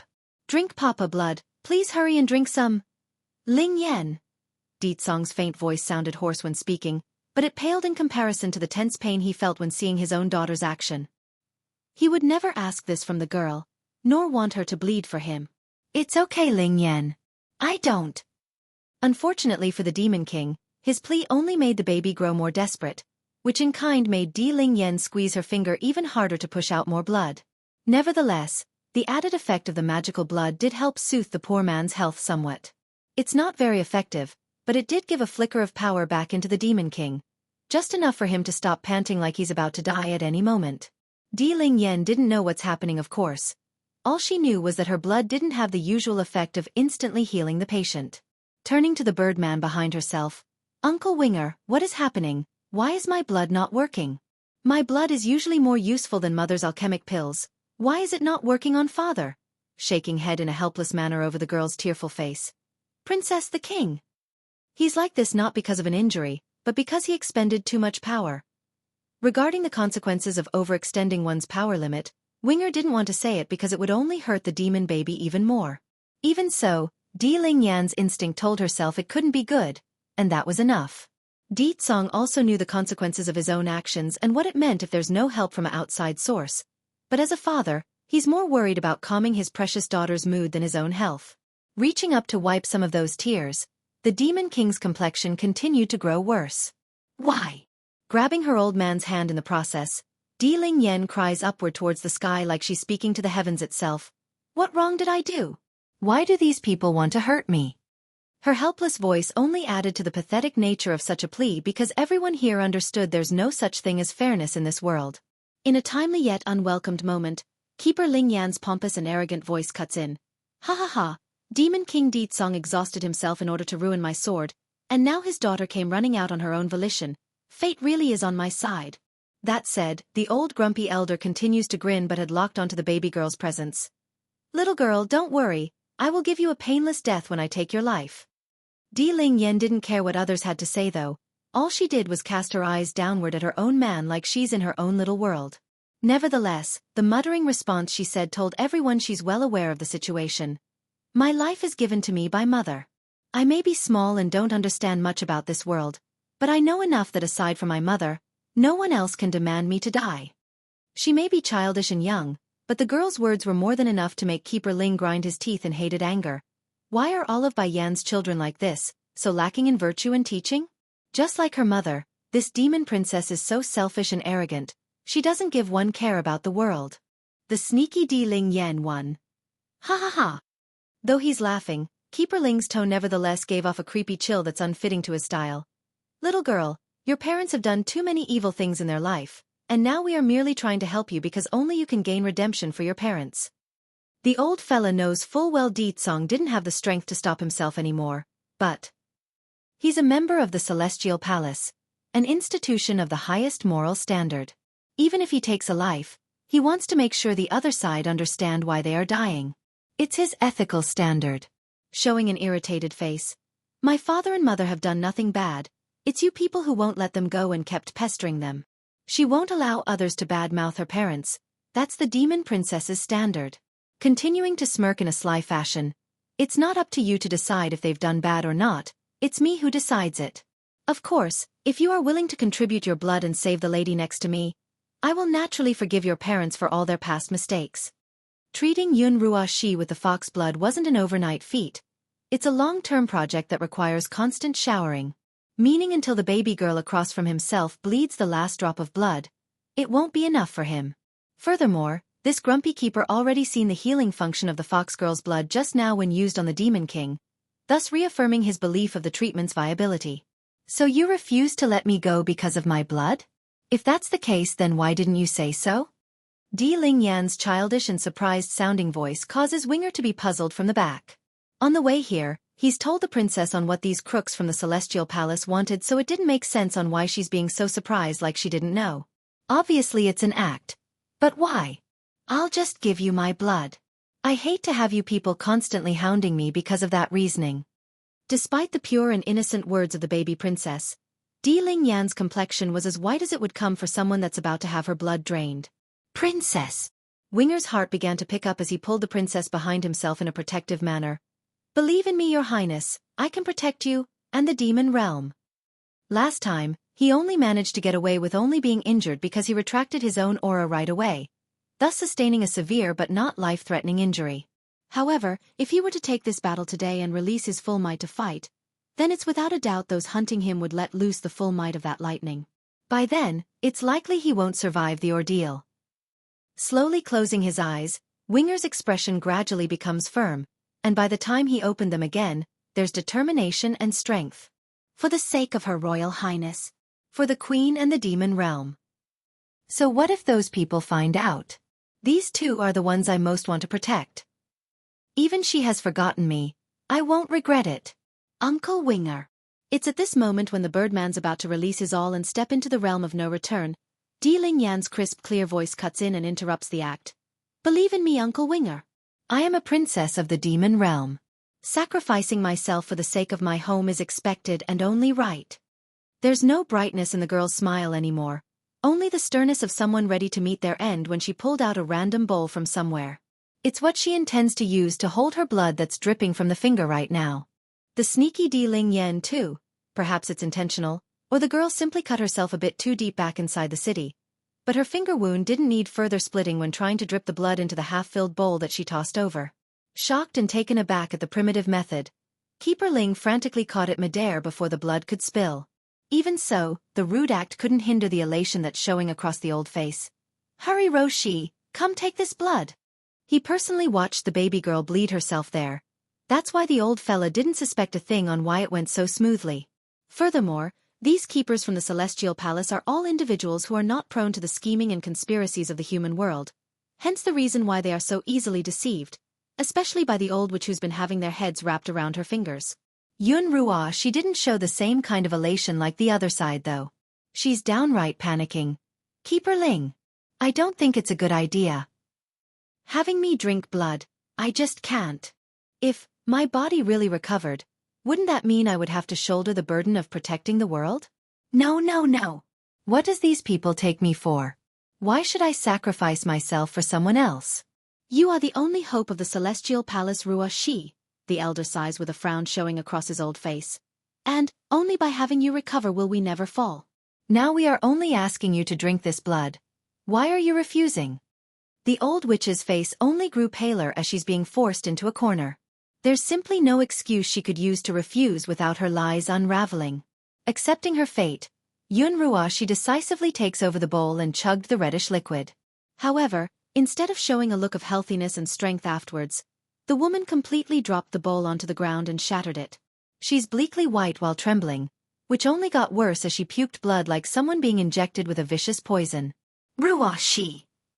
Screaming out in agony over this picture, Keeper Ling rushes over to catch the following woman. Turning to confront the baby girl. You wench, how dare you scheme against Ruoshi? Making an obvious skittish face at the huge holler, Di Ling Yan appears scared on the surface. I don't know what's going on, but I do know that if a bad person does bad things, they will be poisoned if they take my blood. So, she must be a vicious and bad person as well. Humph. That's what you get for hurting my parents and wanting my blood. Now let's see what you will do. Keeper Ling's body started to shake all over due to how livid he was inside. He's green in the face and wanted to strangle the young baby. Knowing full well she's infuriated the enemy, Di Ling Yan starts to move on to her next phase of the plan. Uncle Winger, when a person dies, will their blood solidify? Yes. Winger's mouth twitched because he now understood why the princess did what she did. She poisoned Ruoshi by poisoning herself first. The sneaky Di Ling Yan, 3. Oh yes, they want my blood and they want to kill me while doing so, didn't they? Oh well, it looks like they will never be able to use my blood then. Di Ling Yan speaks like she's just come to the realization. You! Keeper Ling's face went a shade of green as he pointed that finger in an accusatory manner. Yes, they are going to kill the girl eventually, but not right now. See? Giggling in her voice. I said it already, you are not qualified to kill me. Her smile no longer carried any of the childish delight she had before, only a chill that's distant and cold. Winger may have known the princess for a short period only, but the Birdman never expected to see such a strong side from the baby girl. It's completely out of character and beyond her age. Sinking into a dark glare, Keeper Ling now understood what the baby was trying to do. Humph! You think we can't take you back with us first and then slowly deal with you? As long as she arrives at the Celestial Palace, then her fate would be sealed. That's a fact and a simple task to achieve right now. Unfazed and still smiling with that frosty look. You can. However, if you force me, then I won't ever give you the cure to the granny's poison over there. Yunruoshi's brain literally exploded right in that moment. Not because of the poison though, nay, but because she's been called an old granny. A lethal sore spot for any woman of age. This wench, she actually dared to call me a granny? I knew it, she's just as annoying as that Bai Xiachen. As expected of Bai Yan's children, they're all ill-mannered brats. She wanted to say something to rebuttal that claim, but the clenching pain from the abdomen sent her crouching down like a squirming worm. You admit you added poison? Keeper Ling also explodes upon seeing the pained look of the old witch. I'm too negligent, thinking a child will not have too many vile thoughts, but this is Bai Yan's child. I should have known. Di Ling Yan didn't pay too much attention to the elder's interrogating voice though. Instead she continues to speak with the Birdman, a huge disrespect for any keeper. Uncle Winger, can you take my father back to rest? His injury is very serious. Dropping her head, the baby girl appears to be frustrated due to her own powerless self. Naturally Winger would be frowning over the request. If he leaves, then what about the princess herself? Thankfully the dilemma didn't last long because First Elder had caught up by now and presented himself as the answer. Princess, you really came to this place. What if something happens to you? Her Highness the Queen will skin us alive if she finds out. Quivering in his lips, First Elder said the first thing that came to his mind before noticing Ditsong lying there in a pit. The king. Tearing up in the face now, Di Ling Yan promptly answered. First Elder, my father is hurt. Can you take him back to rest? I'll be all right. First Elder didn't move though. Instead he signals the old goat who also came with him to lift their liege out of the hole before turning to the one responsible. Keeper Ling, you people from the Celestial Palace all claim to be morally benevolent, yet you're hurting a child? Don't you think it goes against what you claim to stand for? Making a mocking laugh, Keeper Ling obviously felt otherwise based on that sarcastic tone. Child? If she is a child, then how could she plot a murder? You think a child can do such a vicious and cruel thing? How can you say that about me? You want to eat me and I'm supposed to be grateful? Di Ling Yan's eyes got all dark and serious in her counter. Mother taught me I cannot hurt others without reason, nor allow others to hurt me. And if they do, we must return the favor at twice the level. The sneaky Di Ling Yan 4. I like to ask, is it me poisoning her more serious or her eating a child more serious? Cocking her chin high, Di Ling Yan shoots back with strength in her voice. This time, even Keeper Ling was speechless because he had no rebuttal against that logic. Although he mouthed off about the good of this world and such, but the demon princess was still just a child, that's a fact and he couldn't deny it. Even so, she can't poison Ruoxi. The old grumpy keeper continues to preach his side's logic like a stubborn old fool.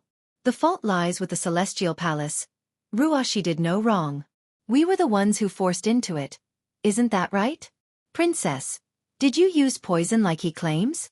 First Elder asks with a hint of confusion in his voice due to not making head or tails of the whole story. This time, Di Ling Yan didn't deny the case and confirmed it with a nod. Yes, I secretly took a poison while they weren't paying attention. Then she drank my blood, so it's natural that she got poisoned too. The elder's face promptly turned a ghostly white. What poison did you eat? How could you take such a risk, Your Highness? What if something happens? How are we supposed to tell your mother, the queen? Don't worry, First Elder. I have an antidote. Without hesitation or delay, the baby girl quickly took out a bottle containing said pill and tossed it into her mouth. Keeper Ling wanted to rob the item as his first instinct, of course, but it's too late by the time he wanted to move. Showing an irate expression as he spoke. Do you have more? Hurry and hand it over if you do. In the Celestial Palace, the strongest alchemist would be Healer Yu. However, the guy hates Ruoxi to death right now. There's no way he would offer a cure even if they asked. No, I don't anymore, said the baby with a slight giggle. Mother only gave me one and I've eaten it. By the way, this antidote will only work after a month's wait. During this period, my blood will always carry the poison so you people can forget about touching me. Unlike her older brother, Di Ling Yan only had 2 years to her life, meaning she's not immune to all sorts of poisons out there. At most she's only slightly resistant to the effects. A visible tremor shook Keeper Ling's body over that answer. He couldn't accept the fact that someone like he would be cheated by a simple child. That's equivalent to someone slapping him and making him lose face. Ho ho, I don't believe there is no antidote on you. Hand it over this instant and I'll forgive you for what you've done. It's then, a snickering sneer cuts in from above and catches everyone's attention. Forgive? On what basis do you have to say that word after all you've done? Standing in the open sky was a woman donning a dress purer and whiter than a drifting snowflake, surreal and mesmerizing. However, the indifferent glare in those eyes seems more threatening than a ferocious beast ready to pounce at her prey. Di Ling Yan was the first to react to the new entry, especially when she recognized that incredibly similar face to her own mother's. Grandmother, you are back. Bai Ning initially fell into a pause over the way she was addressed, but those eyes soon turned to eagerness as she stared downwards at that cute cuddly face that's also staring upwards. The sneaky Di Ling Yan, 5. For a while, Bai Ning forgot where she was and kept staring down at the joyous image of the child. This girl, 2 years old? And call me grandmother? So, she's Yenner's daughter? Are you Yenner's child? Calming the ferocious glint in her eye, the woman's gaze now carried calm like the shining sun when warming the planet. Grandmother, my name is Di Ling Yan. It's Big Brother who named me. Did you know Mother kept talking about you while you weren't around? The little peachy girl's voice was very good to the ear, assuring others her beauty would surely rival her own mother's one day. Against such a lovely child, there's no way Bai Ning's heart wouldn't be turned. Oh. Bai Yan should be just as cute and cuddly as this child if she was still a baby. It's because of me that she had to suffer so much during those years. Thank goodness she had a good brother to care for her during that period, otherwise I won't know what else to do. Ling Yan is so good. Descending from the sky after saying that, Bai Ning firmly pulls the child into her arms and gave the baby a big huge hug. Then that's when she noticed the blood dripping down the girl's hand. What's this? Who hurt you, my dear? The anger surging within the woman's body couldn't be hidden at the sight of blood. There's a thin layer of red oozing out of the lady's figure, which only grew in kind once she caught a glimpse of the guilty individuals in the back. These people from the Celestial Palace want to use her blood to heal that Yun Ruoxi. Winger's tone and attitude was very distant and cold, totally different from the way he spoke about the old witch prior to the big exposure. Celestial Palace. It's the Celestial Palace again. Bai Ning grinds her teeth when speaking. You people have done nothing but evil. Sooner or later, the world will not tolerate your crimes. Keeper Ling also flew into a rage at the accusatory looks. Bai Ning, I was just looking for you, to think you would come show yourself of your own accord. You are right on one thing though in what you said. The heavens will one day judge the demons because this world doesn't have a place for such vile creatures. They've done nothing but evil. As if you got the right to speak ill of others. Bai Ning doesn't back down and fights back with her own sharp words. You think the amount of people the Celestial Palace have hurt is little? There are hordes of innocent individuals out there who would love to see your head roll. Today I, Bai Ning, will get justice for those poor helpless individuals who couldn't save themselves from your evil hands. Ha ha ha. Unfazed over the threat, the old elder only found the idea hilarious. Bai Ning, you seem to forget something. Who is the one that hid themselves from us for all these years, and who is the one that attacked the Celestial Palace while us keepers were not present? So, explain to me, what can you do now that I'm here? Bai Ning grinned. Then you seem to forget something as well. There's an old saying of things are not what it used to be. It's been so many years already. She's no longer the same Bai Ning who kept living in hiding like in the past. For the sake of her own daughter. For the sake of her own grandchildren. She even kept herself from returning to her own husband. It's all for the sake of making more breakthroughs in order to challenge the order of this world. What she didn't expect though was how quickly these bastards took aim at her family. A 2-year-old, they wouldn't even let a baby go. Self-humiliation 1. Humph. Huffing a grunt, Keeper Ling's eyes contained a deep level of mockery at the threat. He didn't believe the idea for 1 second. Bai Ning, you are too conceited.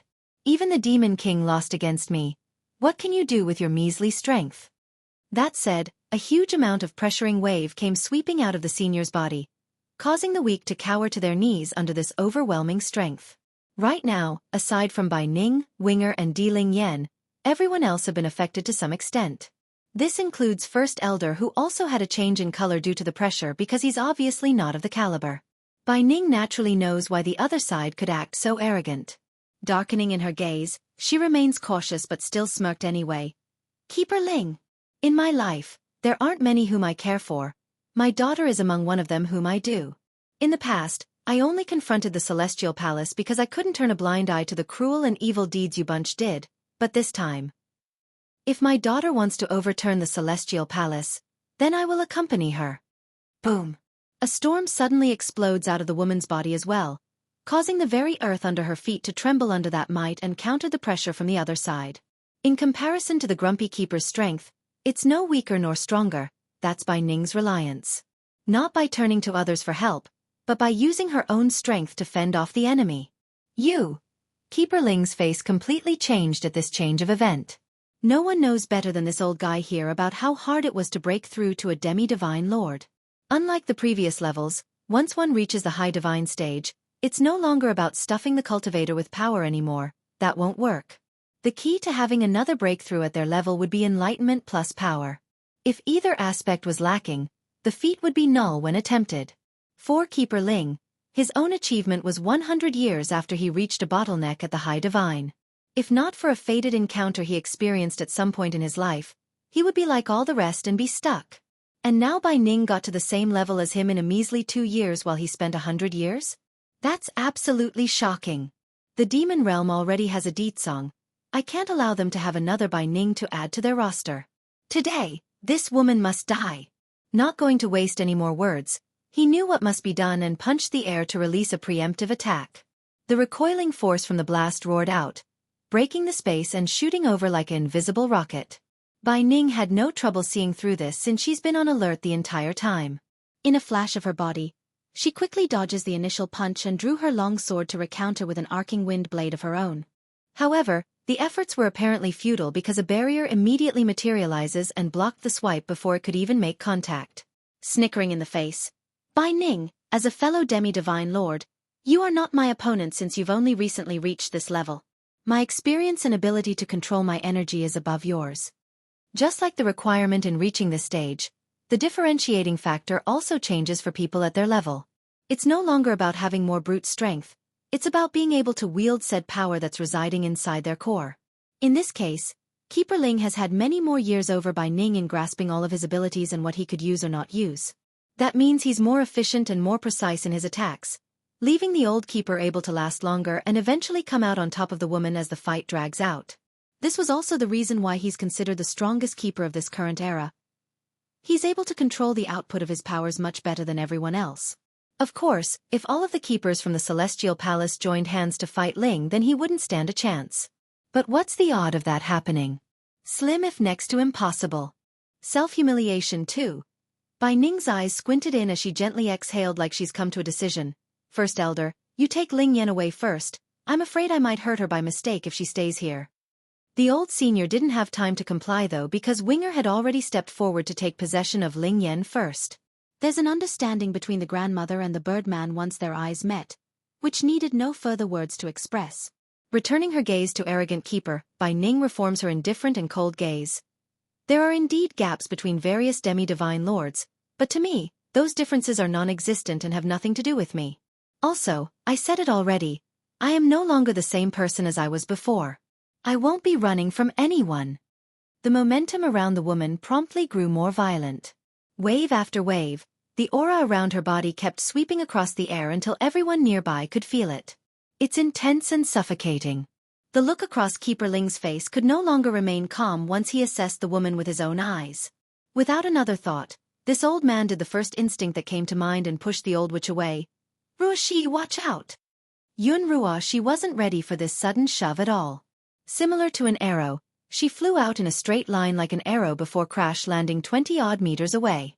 Coupling this impact with her already frail body due to the poison circulating in her veins, she immediately threw up blood again. However, the condition couldn't stop the fear from pulling this old witch up from the ground. She was scared out of her mind, which manifested into a physical run for the other way without a single glance back. As for Keeper Ling in the background.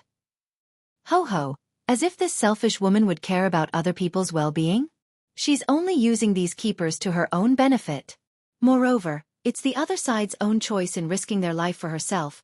She has nothing to do with the matter. Winger caught on to what the old witch thought, of course. He's the one who knows Ruoshi the best here. However, right as the birdman's about to give chase, a small little hand reached upwards and held him back. She'll be back, Di Ling Yen says, her lips smiling like a mischievous fox that she was. She's poisoned the woman already. Aside from the baby's mother, there's unlikely anyone else who knows the recipe to the antidote. Also, the most important matter at hand was helping her grandmother. For some unknown reason, the baby girl wants to keep Winger around as assurance. That's her instinct working and not anything logical. Ha! Bai Ning finally read through what the old keeper wanted to do as well. Narrowing her eyes in. You want to protect her? But look at that woman. Which part of her behavior is showing she cares about yours? A slight flush similar to an embarrassed face appeared in the old fella's face because he could also see the old witch fleeing behavior. Ruoshi is not afraid to die. She's only afraid she cannot complete her mission of protecting this world. For the sake of all life, she must do so. Bai Ning's smile only got deeper and more mocking, like she's just heard some funny joke. Likewise, First Elder and the other demons nearby were also stunned beyond belief. They've seen cowards before and shameless individuals as well, but this sort of blind ignorance was at a different level. No matter though, whatever the case it was between the Celestial Palace and that deceitful old witch, Bai Ning didn't care. Brandishing her long sword, she unleashes her murderous power for the other side. Keeper Ling got white in the face then as he attempts to defend himself. It's now he finally understood he's been underestimating the woman and hasn't kept his guard up. Gritting his teeth, the old senior swings his sword to meet the attack head-on. Boom! Following a loud explosion due to two opposing forces, the wind blows everything away in the near vicinity. Self-humiliation 3. The whole sky carried the scent of gunpowder, smoking intense as the dust cloud created by the explosion covered the air. This eerie mood continued right up to the point when the powdery substances cleared up, but what it showed was something most wouldn't have expected. Standing across from the proud woman was none other than Keeper Ling, but unlike before where he's arrogant and conceited, he's a ragged mess with his clothes mostly torn and ripped in all corners. There's blood slowly spreading out from the corner of his mouth and a look of horror along that old face. How can it be? She couldn't have made the breakthrough all that long ago. How can she wield so much power in one attack? Of course, the idea of Bai Ning forcibly enhancing her own strength through underhanded means did occur as well, but considering Keeper Ling's experience and awareness, The old fellow was confident he would be able to pick up the unstable factor of someone going down that route. In other words, the power shown was the real deal in his view. Keeper Ling, do you now believe I'm no longer the same person as I was back then? Smiling in the face, Bai Ning's aura continued to grow as she spoke. Not only can I deal with you now, I do it with ease. As for the Celestial Palace, just wait. I will go settle the debt sooner or later.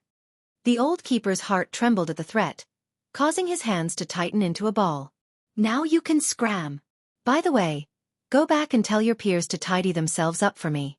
I, Bai Ning, will personally settle the score with each and every one of them. The woman's voice may be mild and indifferent, but it's strong and powerful to the ear like a drum roll to the other side. That's all Keeper Ling needed to hear though. He didn't argue, nor did he leave a sinister remark before leaving. He merely turned and left in silence. The old man's ashamed of himself for fearing for his own life despite all the moral values he kept spouting. Madam, Winga mutters from the side. Why are we letting him go? The question was good, a reasonable one at that. However, it was First Elder who spoke up to answer it instead of the woman herself. Madam Bai Ning, if I'm not mistaken, you must have taken a special drug to forcibly enhance your powers, didn't you? And that drug, it's only viable for one attack. Is that why you let him leave? That's to say, the raging storm of an attack Bai Ning did just now was indeed done at the help of outside materials. Just that it's very special and unique to the point where Keeper Ling didn't realize it due to his stunned mindset. If the old grumpy keeper had insisted and had a stronger spirit to fight, he would have immediately exposed the deception. Yes, First Elder, I did take a special Dan pill for that attack I used. I'm like that Keeper Ling, both at the middle stage of the demi-divine lord level. He can't break through my defense, nor hurt the people behind me if I insist on blocking him. Naturally, she wouldn't have done this if she could kill in one blow, but that's simply too hard. Also, I took into consideration of the current fighting force we have. My daughter is not around and my son-in-law is wounded as you can see. In that case, I feared my prolonged battle with Keeper Ling would draw out the other keepers in the Celestial Palace. By then the tide would change and we would be on the defensive again, and likely unable to cope with the other side's reinforcement. Then smirking mischievously like she's a fox as well, Bai Ning clearly felt proud at what she's achieved. So, I took advantage of his mindset and offered him a retreat. I knew he would be shocked by my incredible growth and would waver. It's a gamble and it worked. I understand now, grandmother. Di Ling Yen starts giggling like a little child. Grandmother is so smart, scaring that scary old man away. Ling Yen is so clever. Bai Ning also starts to chuckle at the sight and went ahead to pinch her grandchild's nose as a tease. Proudly cocking her head high, the praise was definitely working on the princess. That is of course, I am mother's daughter so of course I'm clever. In the mind of this little pipsqueak, Bai Yen was the smartest human being out there. As the genetic heir of said being, she's bound to be smart as well. Bai Ning kept smiling, but it didn't stop her from sighing deeply at the mention of her own missing daughter. But my plan won't last for too long. Those keepers from the Celestial Palace are going to come back sooner or later. It will only delay the inevitable battle. So we need to first wake my son-in-law up and help recover. Then the issue won't be an issue anymore. Self-humiliation for. All in all, what Bai Ning did just now was all no more than a front, a fake but well-thought-out front that was also quite risky. But then again, she didn't have a choice considering all she had to work with. So what if she beat Keeper Ling? Surely the Celestial Palace would bring in the other keepers afterwards. What then? Obviously nothing. One person of her caliber wouldn't be able to contend with that many. She's proud and courageous, not foolish and blind. Of course, if the worst-case scenario occurred and Keeper Ling stuck around, then obviously the woman here would fight to the end. Fortunately it didn't and things worked out fine. There's no person in this world who wasn't afraid of death. It's just a matter of are they prepared to meet their end for their goal. After leaving the Demon City, Keeper Ling soon caught up to the old witch who continued to flee at her fastest speed. And like usual, her lies and deception easily fooled the old man, claiming she only escaped for the sake of saving the world. Just like that, the pair returned to the Celestial Palace without further incident. Keeper Ling, what is going on? Why are you and Ruashi in such a horrid state? Some of the keepers who saw their return hurried over to ask for their condition, especially Keeper Zun, who showed the greatest worry due to his kind nature. They all believed Yun Ruashi to be the savior of this world, so many were quite unhappy that Ling would allow the girl to suffer such injury. What if she dies before the calamity strikes? What then? Ignoring the blaming looks coming his way, Keeper Ling got straight to the point. Di Song has a daughter. That wretched demon wench schemed against Ruoxi and poisoned her. There was a long pause after the news, followed by a burst of ecstasy in the hearts of these old keepers. Apparently the joy had overshadowed the other part about the poison.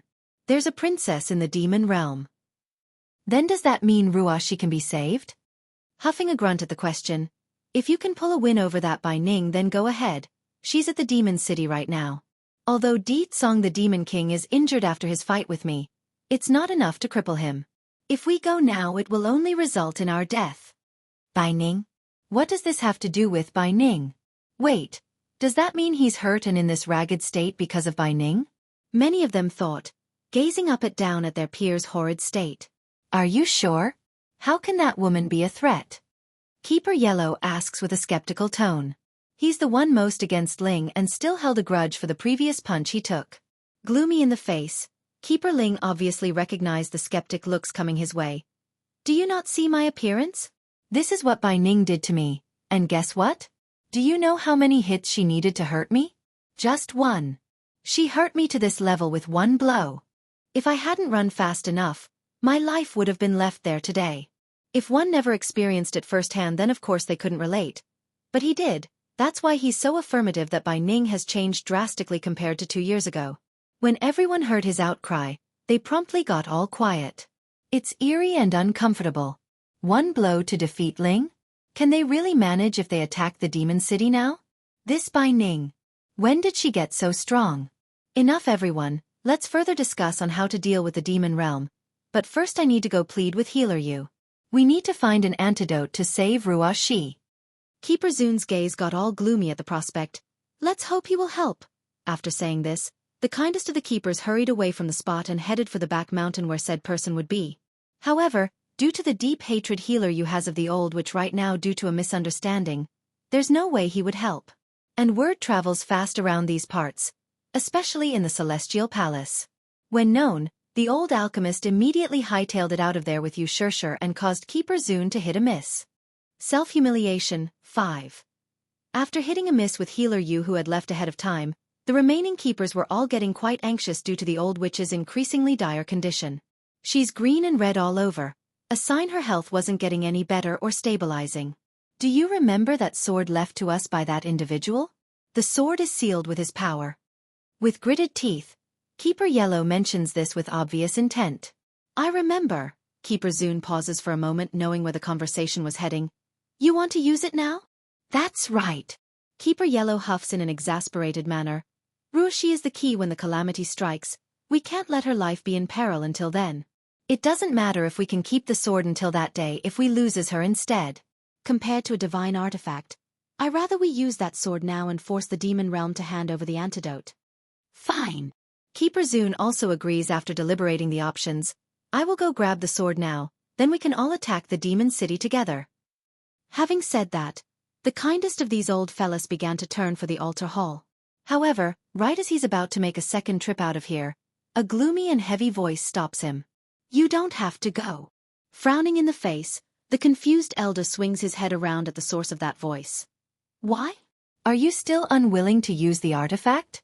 Don't you know what is more important here, Ruoxi or the sword? The power in the sword could only be used once after being activated, so it's within reason to be unwilling. It's just that the following reply from Keeper Ling was a news so bad that it left everyone in a distraught state.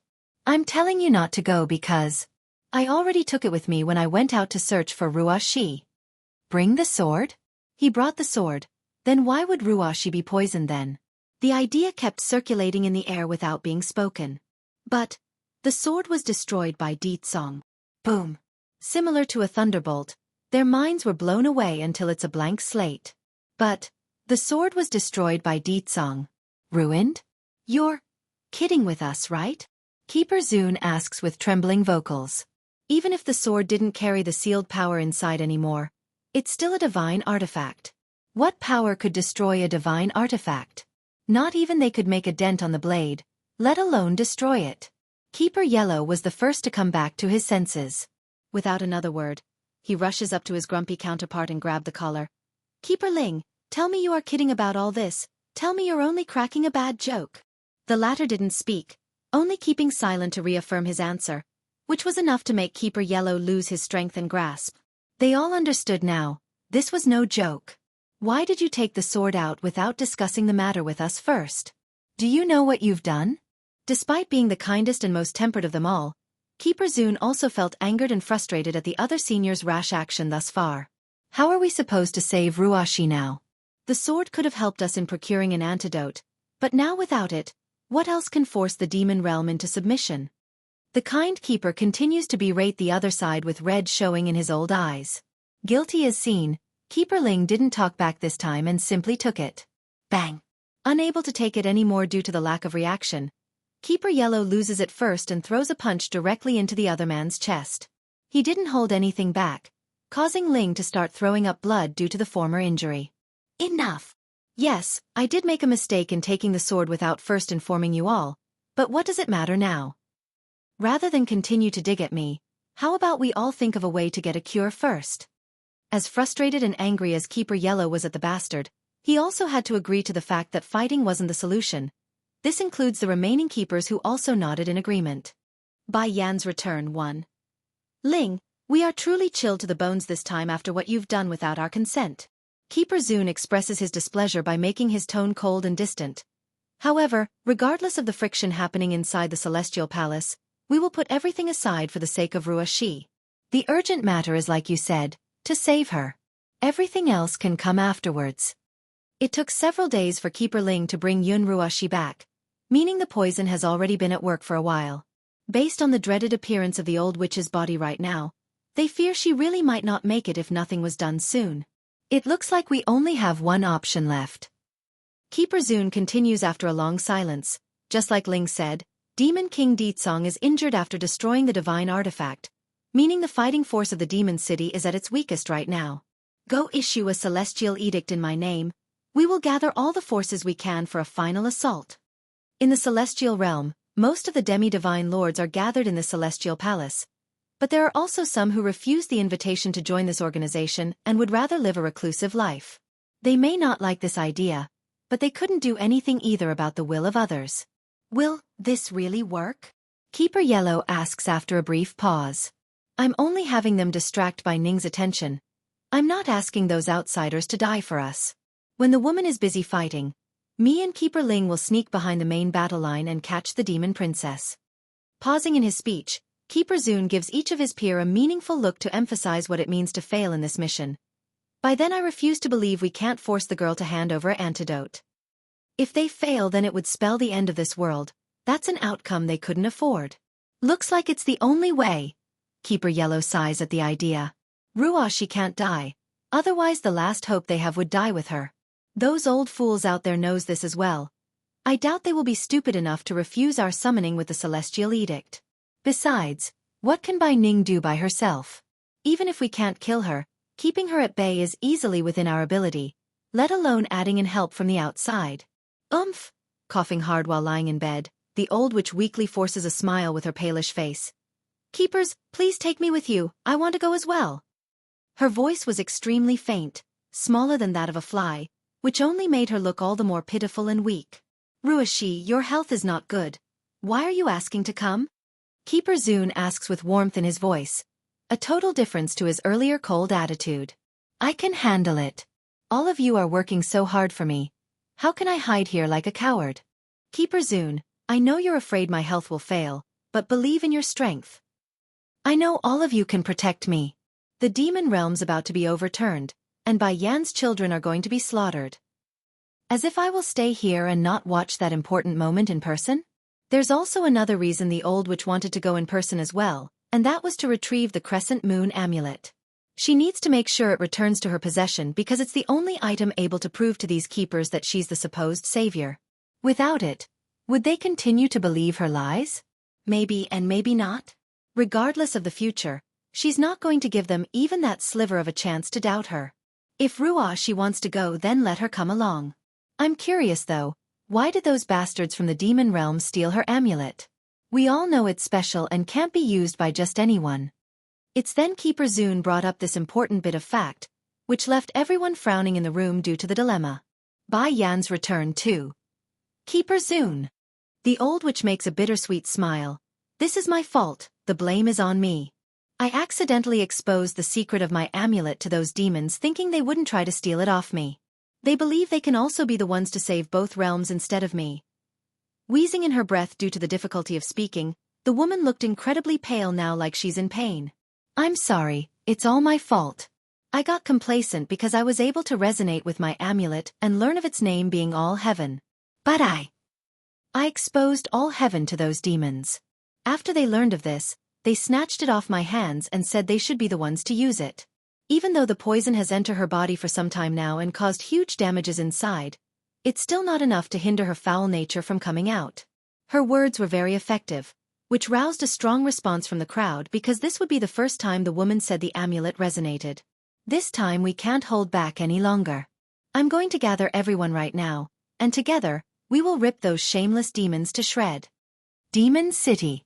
Not far away in the sky, Bai Yan was currently leading her son by holding his hand while flying forward in a very fast pace. And behind her, there's an immaculate-looking young man that's also keeping pace from the rear. Ha! Frowning in the face after noticing the strange movement on the ground, the woman stops traveling and begins to observe downwards. Son, do you see how many people are heading in one direction? I believe something has happened in the celestial realm while we were away. Mother! The steam bun also appeared worried after assessing the strange behavior of the people below. I also feel the same way. Those people below, I think they are all heading towards the demon city. If it's just some ordinary people, then it's nothing to be worried about, but according to their senses, they could tell even the lowest level among the wave of individuals down there are at the middle divine with some high divines mixed in here and there. But more importantly, there's also one demi-divine lord. The celestial realm has more demi-divine lords? Bai Yan's heart began to pound at the thought. Unlike those who are rash and brash, the woman has always been the careful type, hence the reason why she made a spy agency back in the human world. Though she's never met all the keepers in person, but she had made sure to remember their portraits long ago. And right here, this demi-divine lord, she didn't recognize him at all. Yen, demi-divine lords aren't unique to the celestial palace. There are others living out in the celestial realm. It's then Mo Li Shang, the young man, speaks up after understanding why the woman was acting so perplexed.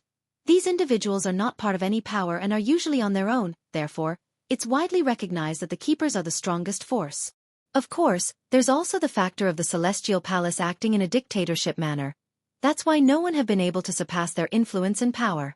If they did find anyone able to challenge their authority, they would have long been erased by those old fools.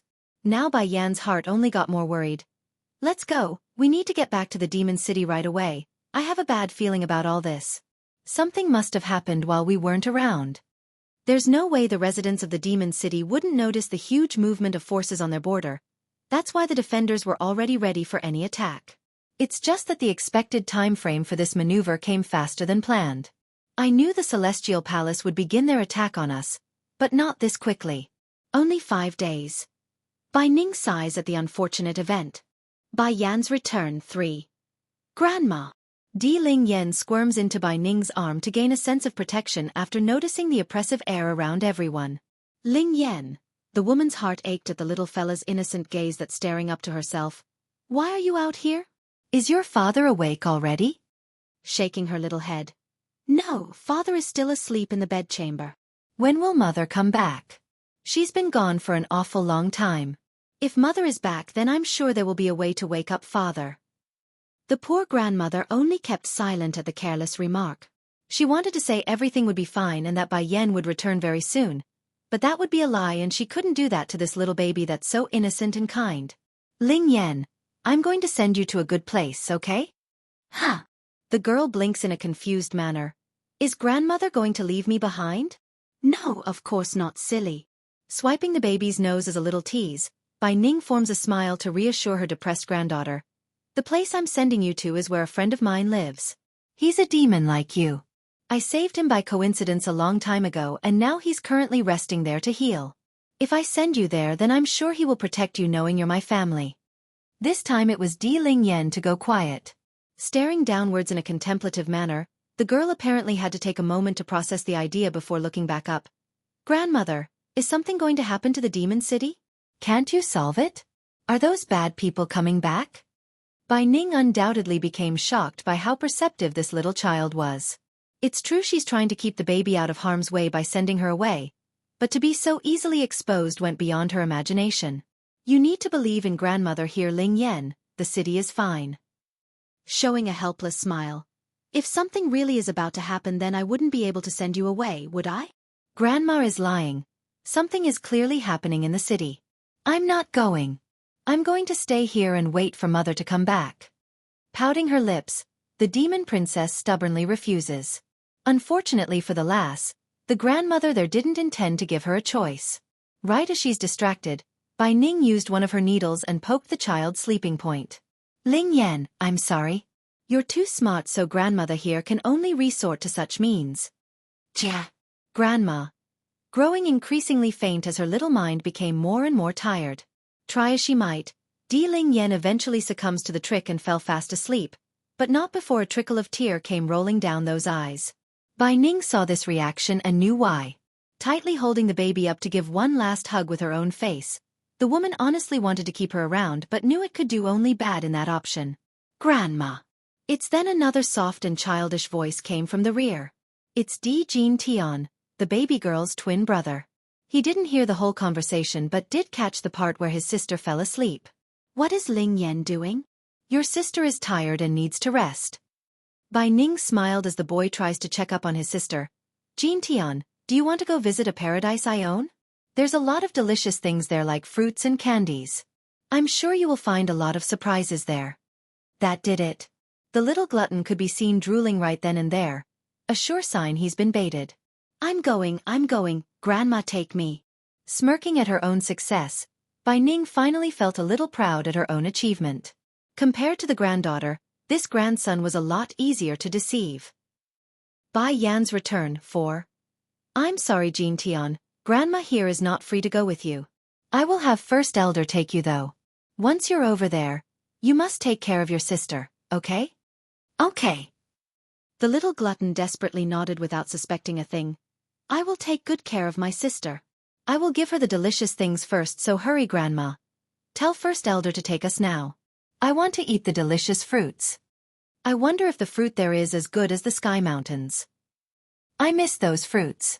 The ones here aren't good at all, not sweet and all icky. Thinking up to here, Xianxia's lip immediately found his face forming into a pouting expression. He misses his old home where no one would hurt him nor try to steal his food away. Xianxia, go find your sister Mu Ying and have her go with you as well. I have something I need to say to First Elder. She says after noticing the arrival of the old elder. Some things mustn't be said in front of the boy, regardless of how gullible he was at heart. A while later after the child was gone, the first to break the ice was the woman herself. First Elder, I need to ask you a favor. Please take the kids to a certain place to dodge the upcoming battle. Return if the fighting is done, but if I fall in battle then don't bring them back. She may be showing a sad smile like someone facing death, but her eyes are strong and unyielding. Madam Bai Ning, you should take them instead.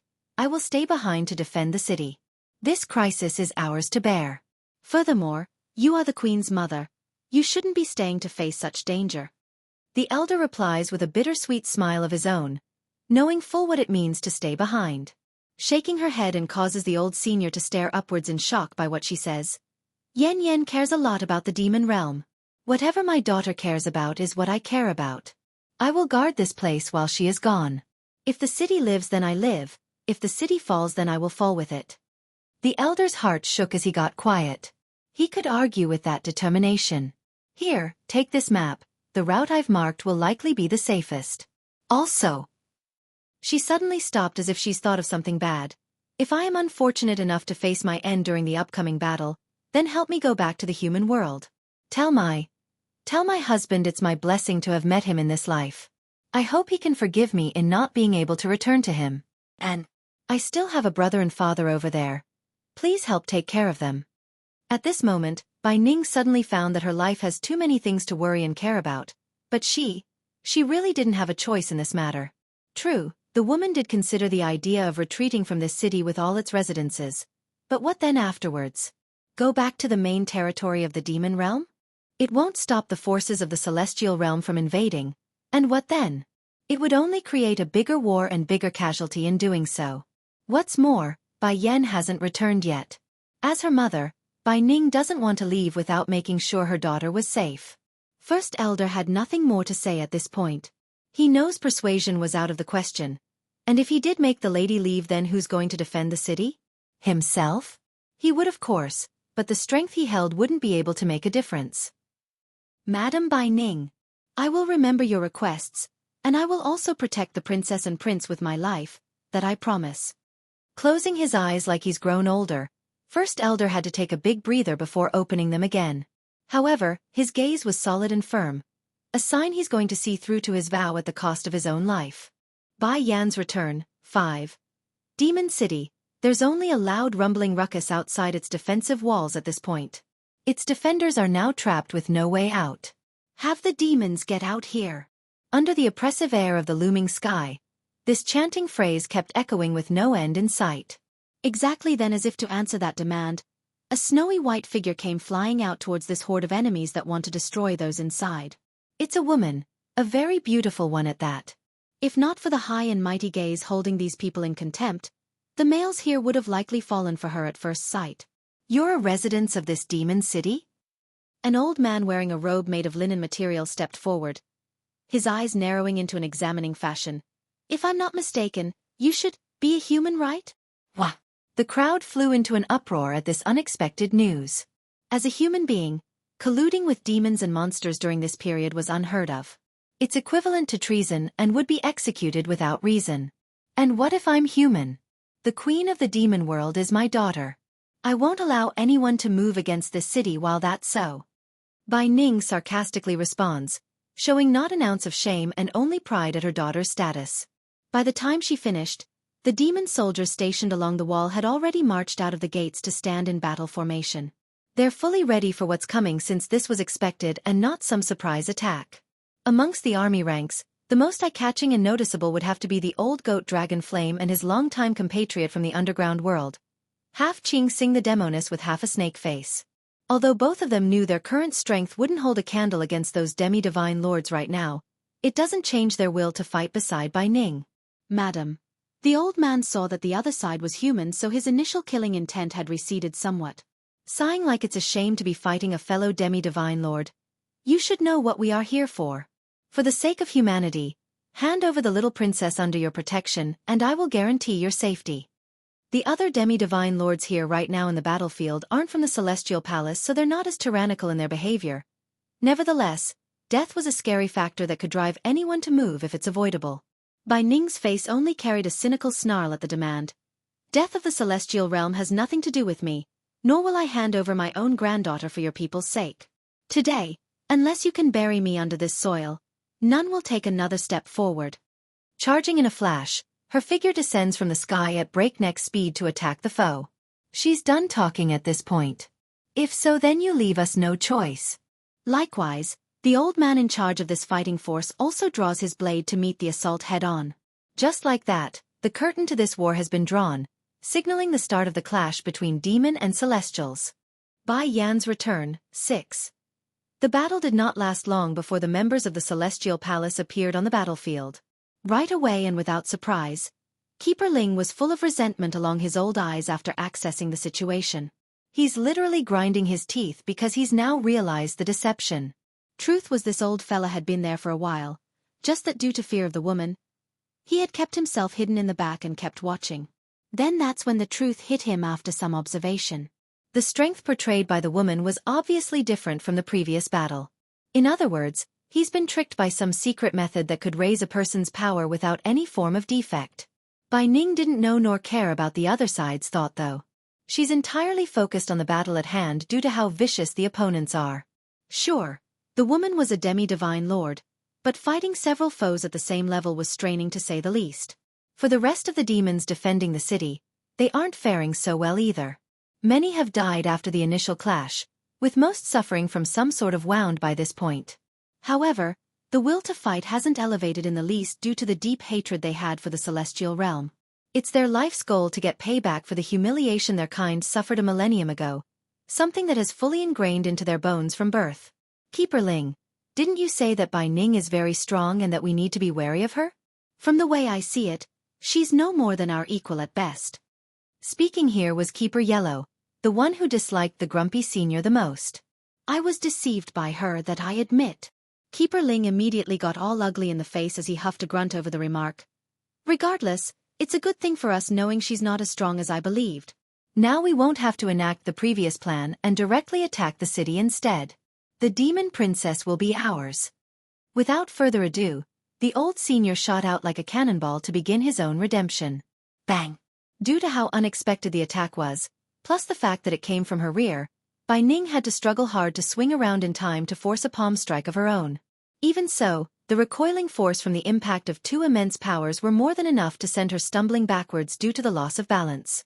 But this effect was nowhere enough to satiate the grumpy keeper. Not giving the woman a chance to retaliate or to get her head together, he launches into a barrage like a mountain crushing down at an ant. He's relentless and had no intent to hold back. Keeper Yellow, you protect Xueqi here. We will join the fight. She won't last much longer if we don't get the antidote soon. Furrowing along the brow, the kind Keeper Zun says before charging into the fray as well. He's got a bad feeling about all this but couldn't figure out why. Not long ago, Di Ling Yen and Di Jin Tian were both taken away by First Elder as planned before the final enclosure could be made around the city. And as a safety precaution, the Elder also took the crazy old coot with them in order to ensure there's no possible danger. For that reasoning, Winger did not leave with the group and stayed behind. The Queen is my lifesaver, and Madame Bai Ning is her mother. Standing beside the gate entrance was the Birdman himself. He could have fled on his own or tagged along with the part if he insisted, but his consciousness wouldn't allow that and kept him here in this station. He's been watching the fighting and had a grim outlook on the way the battle was turning out. Winger, what are you doing?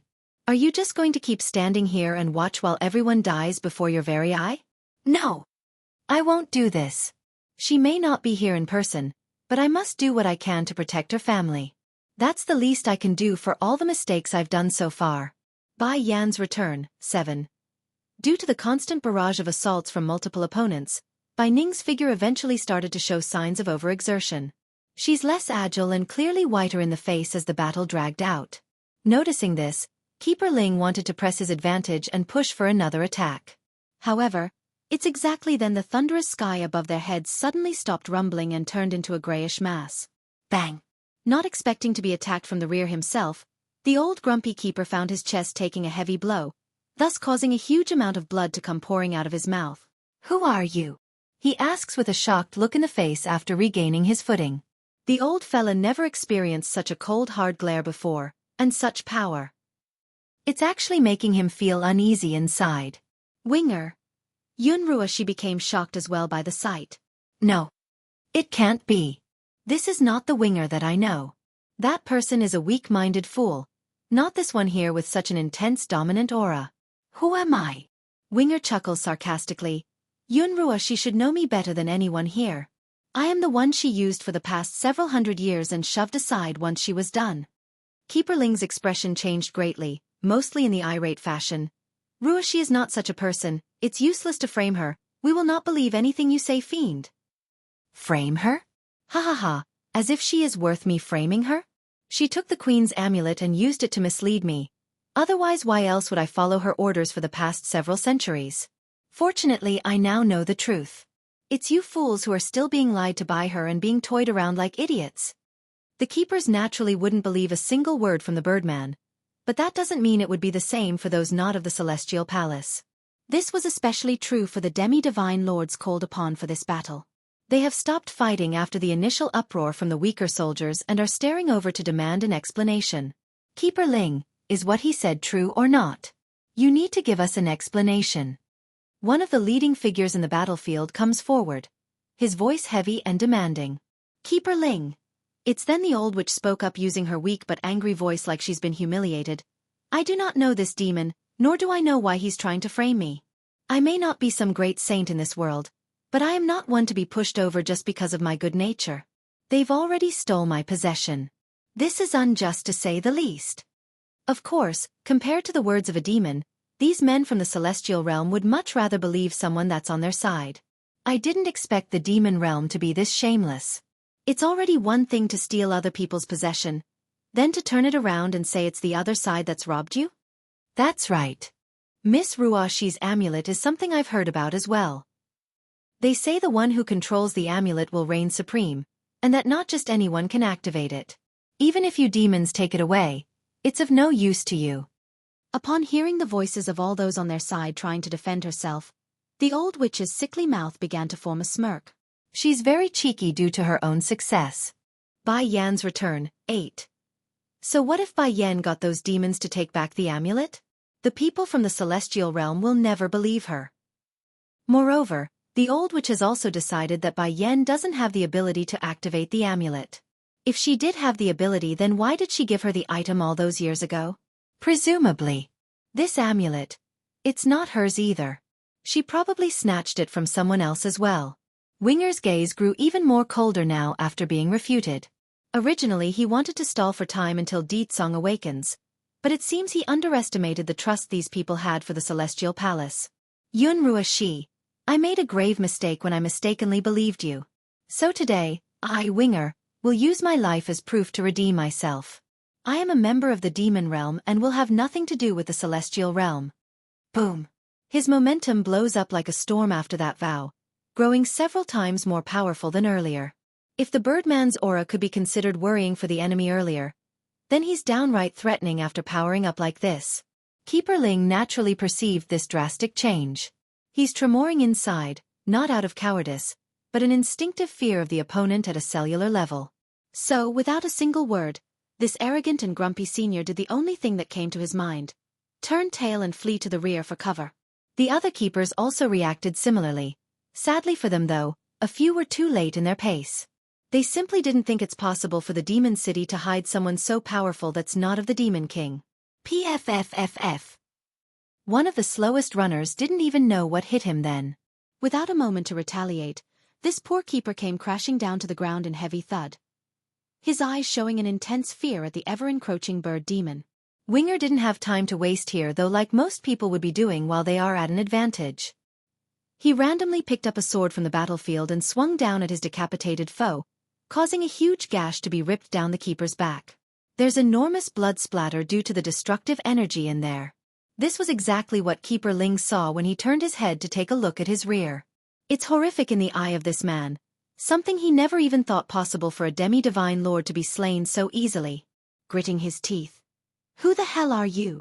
The queen is my lifesaver. Because she is my lifesaver, I will not allow anyone to harm her family.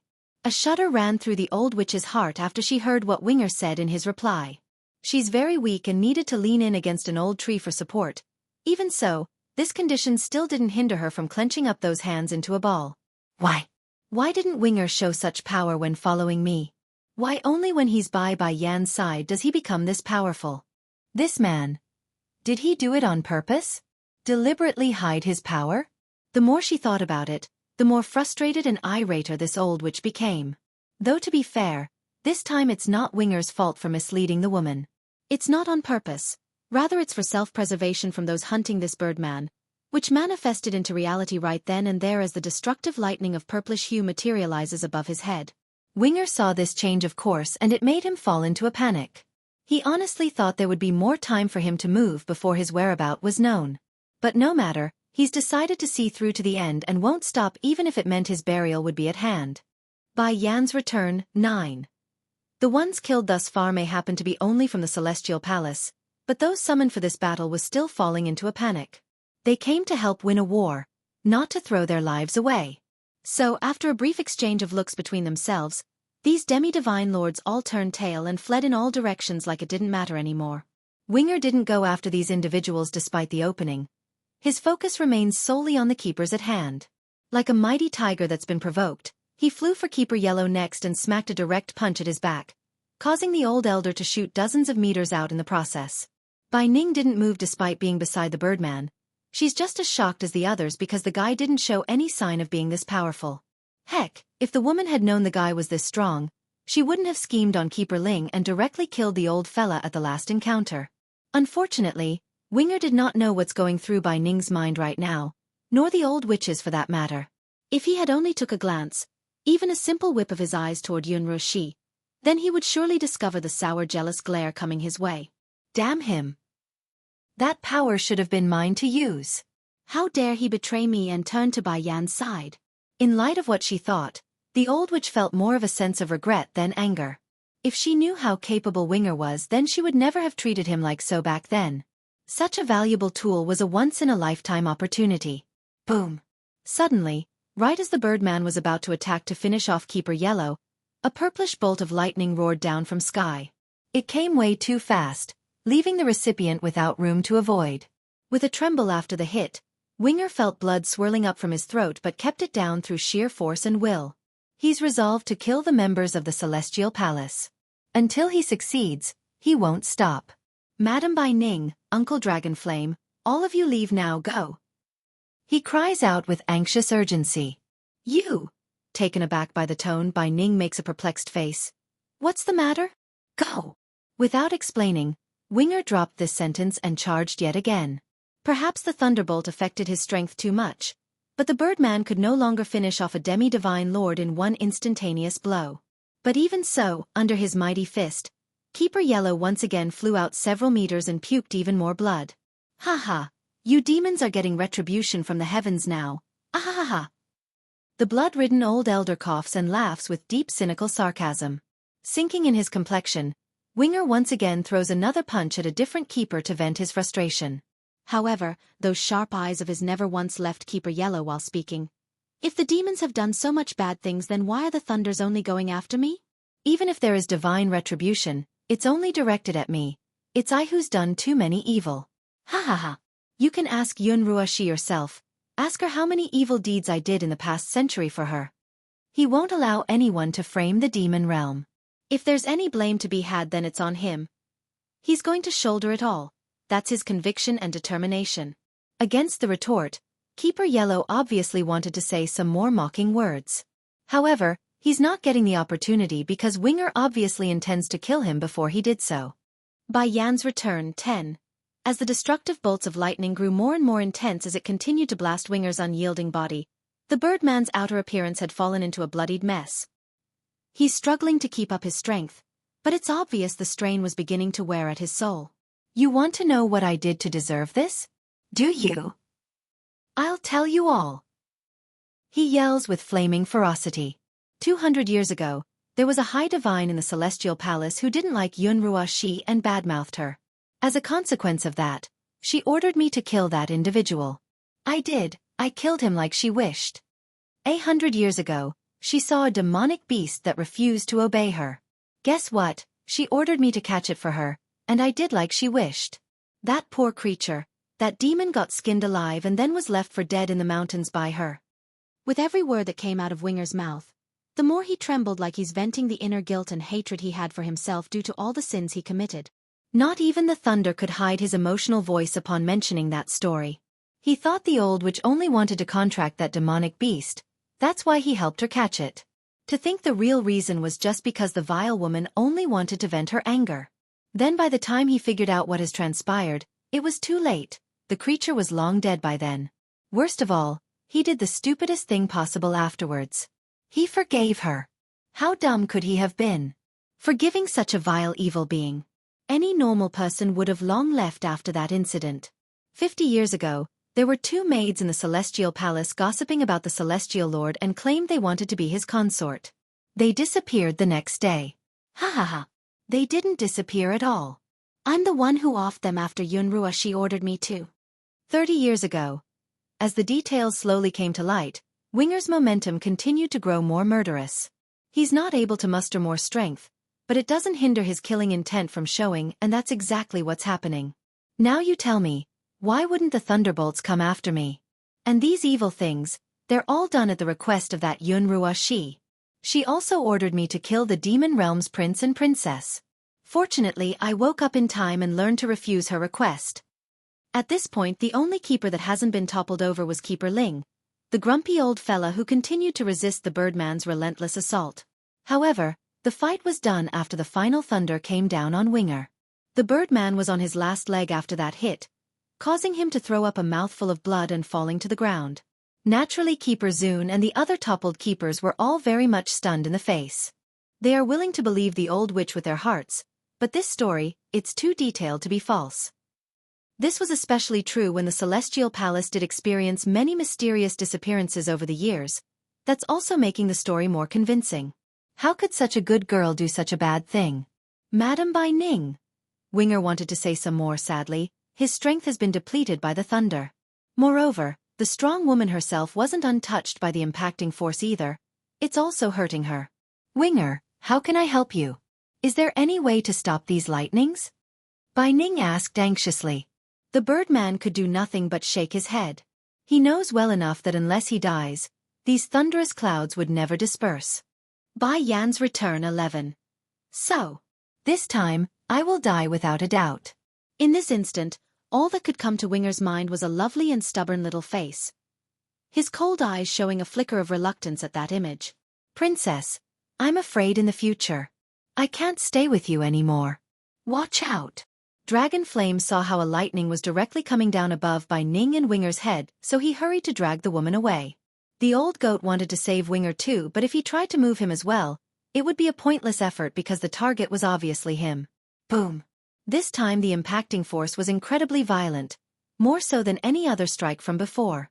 And sure enough, Winger's body instantly exuded a burnt smell and appeared scorched and black. The old goat couldn't hold it in anymore despite his own fears of that power. Letting go of the Queen's mother, he sped over to his acquaintance's son to see if he's fine. He knew it wouldn't be good, but the condition of the victim went beyond his expectation. Winger had reverted back to his beastral bird form and laid there silently on the ground. Winger! He calls out tentatively to see if there's a reaction. At this moment, the old goat felt indescribable pain as emotions ran wild in his old heart. Unfortunately, no response came of that beckoning. There's only blood, a reddish-burnt fluid seeping out of Winger's body, a sure sign that the worst possible outcome has befallen the victim. Against this sort of picture, Dragon Flame knew it's too late for him to help. If it wasn't for these people from the celestial realm, he wouldn't have died. This is all those bastards' fault. Dragon Flame, you go deal with those people, I'll think of a way to save him. Bai Ning says with clenched teeth, her eyes sharp as a knife while staring straight up at the looming cloud of electric might above their heads. Although Winger's status was that of a guard in the city, but make no mistake, everyone knew the Birdman could have fled without sacrificing himself. He's here because of Bai Yan. For that reason alone, Bai Ning mustn't give up even if it means challenging whatever powers behind that thunderstrike. Just as the proud woman's about to step forward to do the unimaginable, a light call suddenly came down from the rear. Mother! After hearing this voice, the startled woman gradually looked up, her sight slowly landing on a similar face to her own. Yan, when did you get back? Normally Bai Ning would have it no other way than to have her daughter return as soon as possible. But this moment here in the heat of a life-or-death battle, she didn't want to see the girl. Bai Yan did not answer Bai Ning's question, only descending with her son in tow from the sky. Mother, what's going on here? She didn't miss the burnt-looking bird on the ground and the incapacitated keepers further away. Bai Ning couldn't respond to that due to an unexpected change in the air. Right as the mother and son came down, this grandmother immediately noticed the power from the lightning promptly increasing and growing more tyrannical. And, instead of focusing in on Winger like it did before, the lightning bolts are now focused entirely on Bai Yan's spot. Yan, be careful. The grandmother urgently raised a hand to drag her family behind herself. Thankfully she did so too because right afterwards, a lightning bolt had come striking down and leaving a deep hole right in front of them on the ground. Bai Yan gawked at the suddenness of it all. All she knew was that people from the celestial realm are here looking for trouble. But these thunderbolts, why would it want to kill her? Mother, are you all right? Furrowing in the brow, Bai Yan reaffirms everyone's well-being before looking for her own husband's shadow. It's within reason for this demon queen to expect her partner the demon king to be around when an invasion force was at their doorstep, yet Deetsong was nowhere to be found. At this realization, an uncomfortable sensation rattled the woman's heart. Did something happen to him? Where's Deetsong?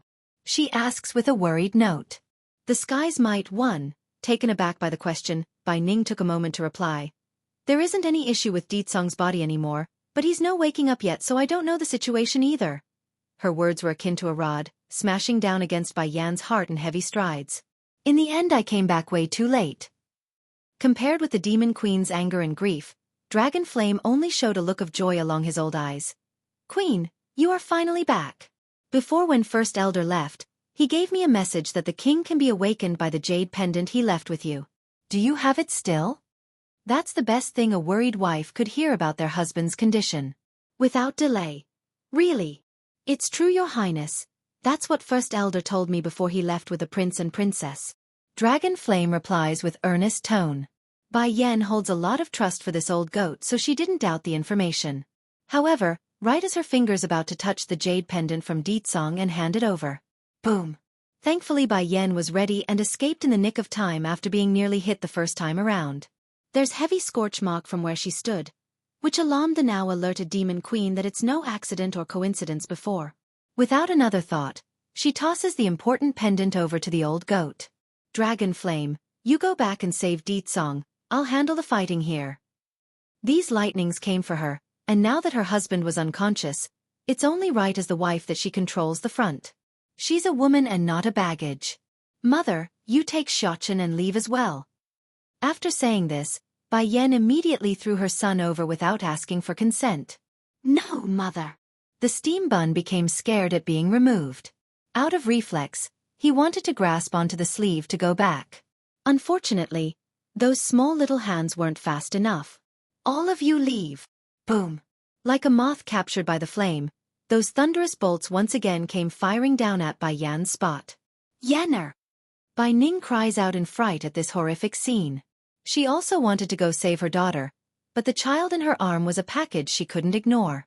In the end, this desperate pair of grandmother and grandson could only watch the numerous streaks of death come flying down like a bombardment. Being the only healthy individual from the Celestial Palace around, Keeper Ling just couldn't keep his trap shut in cases like these. A scourge will always be a scourge. Look, even the heavens want your life. That's what you get for stealing the amulet from Xueqi. You deserve all the retributions you are getting. Ha ha ha. Shut up. Bai Ning flew into a furious rage. Swinging her sword out at the nasty old man that wants her daughter dead, she promptly catches the old bastard in the heat of the moment to cause a deep scar along the face. If you say one more word, then I will have my sword land on that Xueqi's head next. You! Going green at the indignation, Keeper Ling wanted to lash out but couldn't. He knows that with the woman's character, that's not an idle threat but a prediction. Most of the other keepers are still alive, but they're all injured in some way. That means there's no way to ensure absolute safety for Yun Ruashi right now. Against such a risk, the old grumpy guy couldn't afford it. The skies might too. Mistress, Half Qing Sing saw the countless lightning spreading across the field and was appalled by the level of destructive might it controlled. What kind of power is this? This power was too much terrifying, beyond anything this snake demoness has ever seen. Bai Ning panicked at the scene. The woman thought her willpower would stop that body from moving on its own due to the boy in her arms, but that's apparently a wrong assumption on her part. Without realizing it, the lady was already rushing towards where Bai Yan stood. Run away, Yenner, run away. Get out of this place. But no matter how fast Bai Ning's reflexive reaction was, she could never beat a speed that was a natural calamity. Before those feet could budge an inch, Bai Yan's figure had already been covered in a whole column of purplish bolts of death. From the various keepers' view. Do you remember that man? What he said to us? The kind keeper Zun stiffly looks up, his body rigid and shaking due to what he's seeing. There's fear and disbelief hovering in those old eyes. He said that once the whole sky is covered in a sea of purplish thunder is when those long-forgotten entities will descend upon this world. Only the bearer of the crescent-shaped amulet can save us, our salvation. And the sword he left us. Don't you find that the thunder in front of us very similar to the power inside the sword? Yun Ruashi the Old Witch was more afraid than any of the keepers right now, for she knew what it could mean for herself. The calamity has come? Is this what they meant by the calamity? No way. The predicted time is still far away.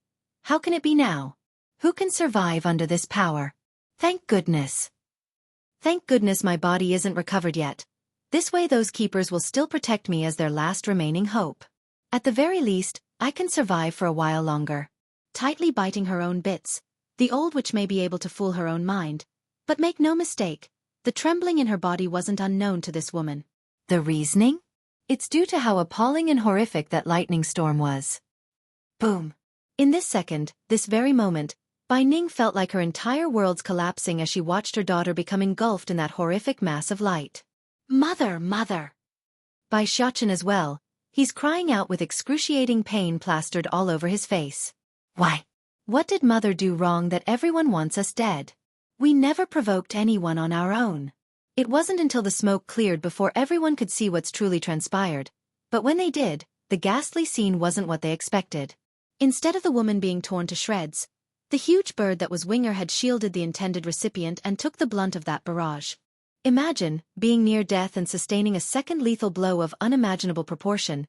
There's no way Winger wouldn't die from this under normal circumstances. How could this be? Half Qing Sing the snake demoness cusps her mouth in disbelief and shock. Isn't Winger dead before? How could he have gotten up on his own after sustaining the first injury? Impossible, that couldn't have been possible. The Sky's Might 3. Have we met before? Bai Yan asks the huge bird shielding herself with furrowed confusion. She doesn't know why either, but the lady here got this strange sensation that they know each other from somewhere. As if to answer that question, Winger's dreadful-looking face showed a reaction in the form of opening those tightly shut eyes. He doesn't know if Bai Yan here was the same person from back then in that dark place, but he does know one thing, the warmth he felt, he's feeling it right here from this person. That's all he needs to know. That flicker of warmth keeping him going all those years ago has returned. Are you all right? Bai Yan asks again, her voice growing emotional for reasons unknown to herself. No words came though from the bird. Make no mistake, Winger should have been down and at his last legs before, Dragonflame and the rest was sure of it.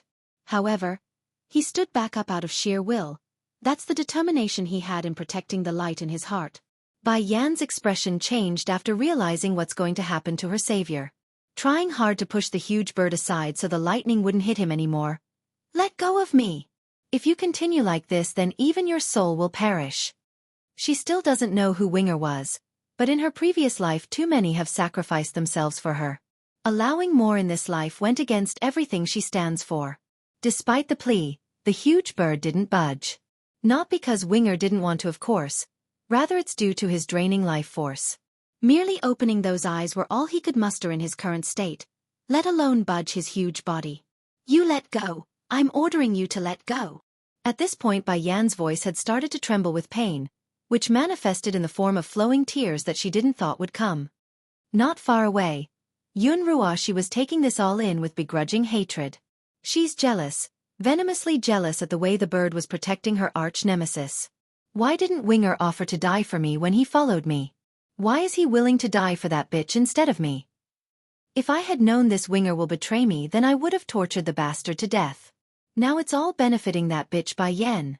Just when the venomous witch wanted to do something out of frustration, Bai Yan's roaring laugh suddenly cuts her off. There are tears mixed in with that laughter, but more were leaning towards a sort of dismissing arrogance at the world. I don't care what you are or where you're from, but I know one thing. You're not a heavenly thunder. Go ahead and send it my way if you got the ability. I will show you that you're nothing. I, Bai Yan, am not afraid of anyone. Whoever dares to hurt the people around me will pay sooner or later. I will slaughter you all. Bang. After saying this taunt, Bai Yan found the strength to finally push the bird shielding herself aside so he doesn't get caught in the crossfire. There's proud light gleaming out of the lady's eye, which showed how much of a contempt she had for the thunder above her head. Sure enough, the looming clouds began to swirl and rumble even harder as if enraged by the mockery. There's no one here who couldn't feel the intensifying pressure in the air. That's how much power was gathering for the next blow.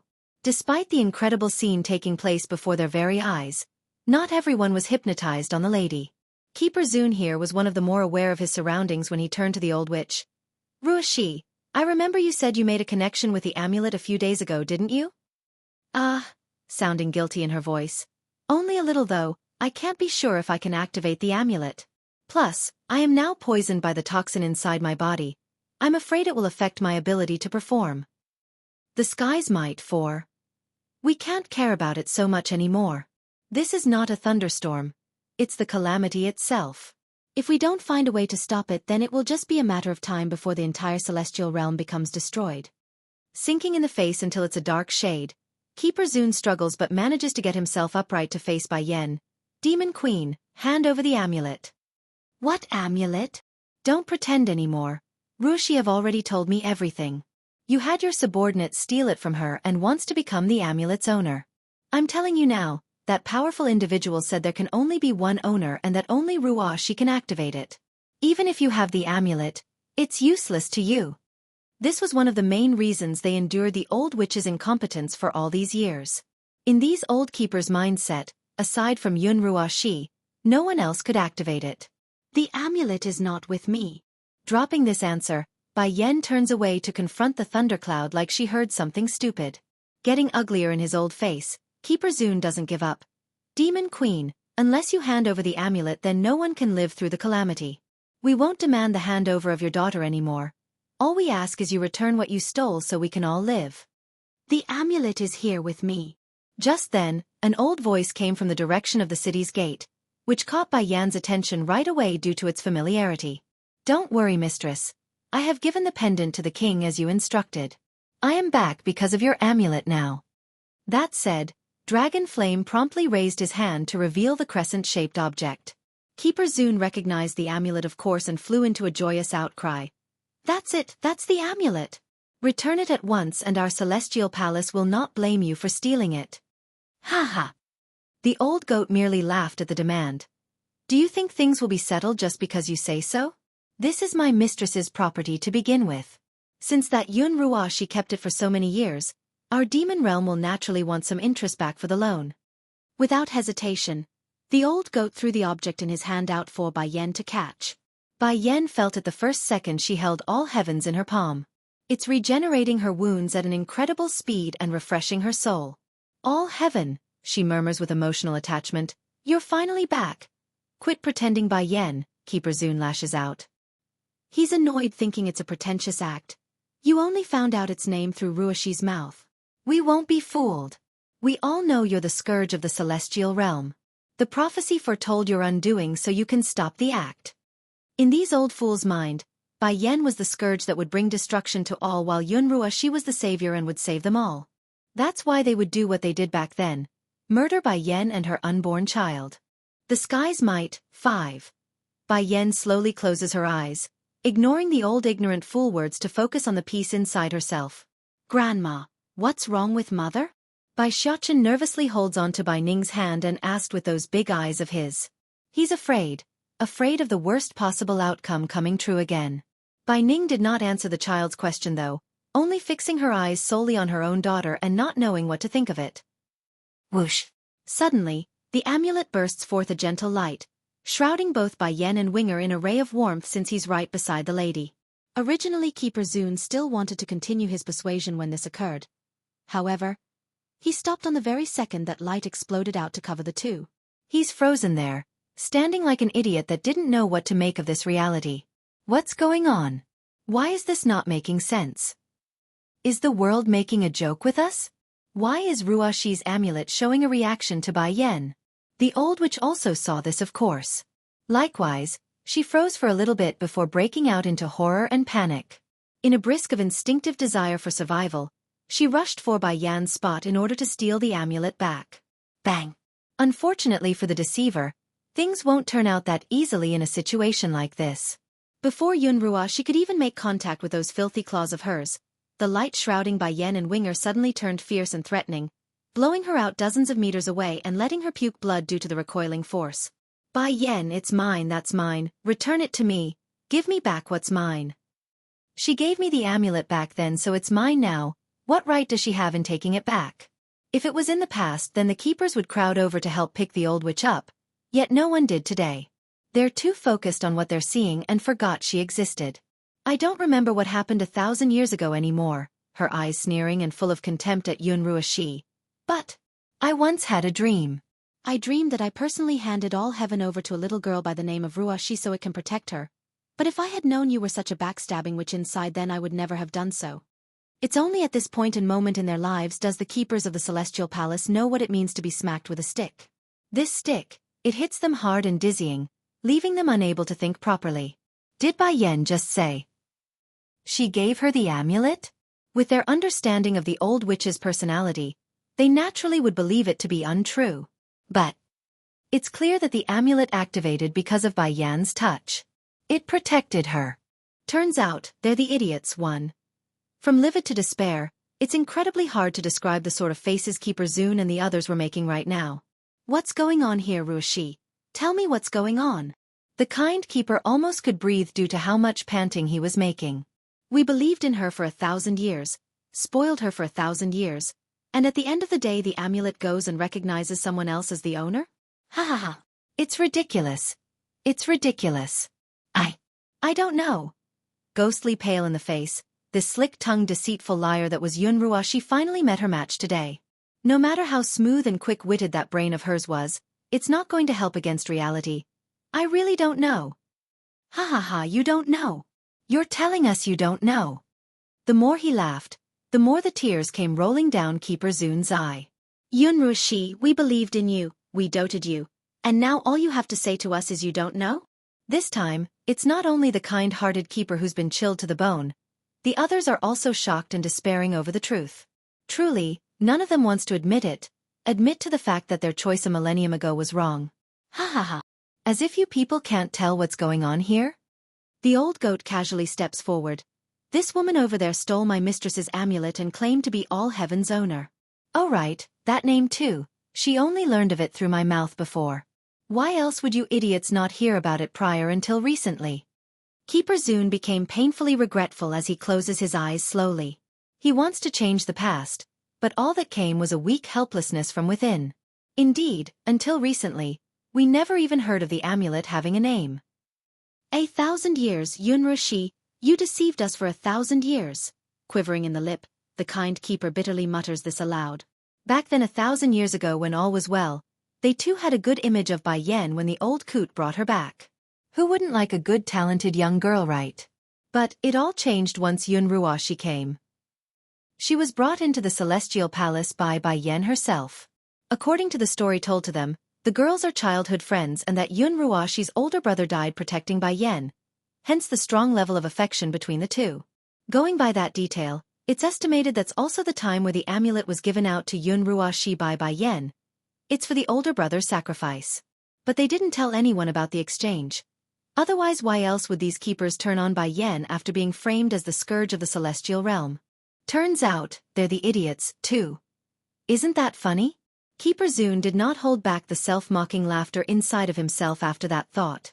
When looking over to Xueqi, his eyes are now entirely filled with disappointment and nothing more. Keeper Zun, you listen to me, it's not like this. The old witch panics and wants to defend herself. However, this poor image she's trying to portray only deepens her guilty image. If you want us to believe in you again, then it's possible. If you can hold on to the amulet, then we will. Hearing this from the senior brought a flicker of hope to the woman's eye. She knows all heaven wouldn't give a reaction to her possession, so she's assuming the amulet wouldn't resist her either. Whatever the case may be, this deceitful old witch had no other choice but to push on. Bringing her broken body up from the ground, Xueqi staggers forward in a frantic manner for the only chance laid before her eyes. Bai Yan didn't hold the other side in her view, though despite what's drawing closer, she's too immersed in her own world right now. Stop right there.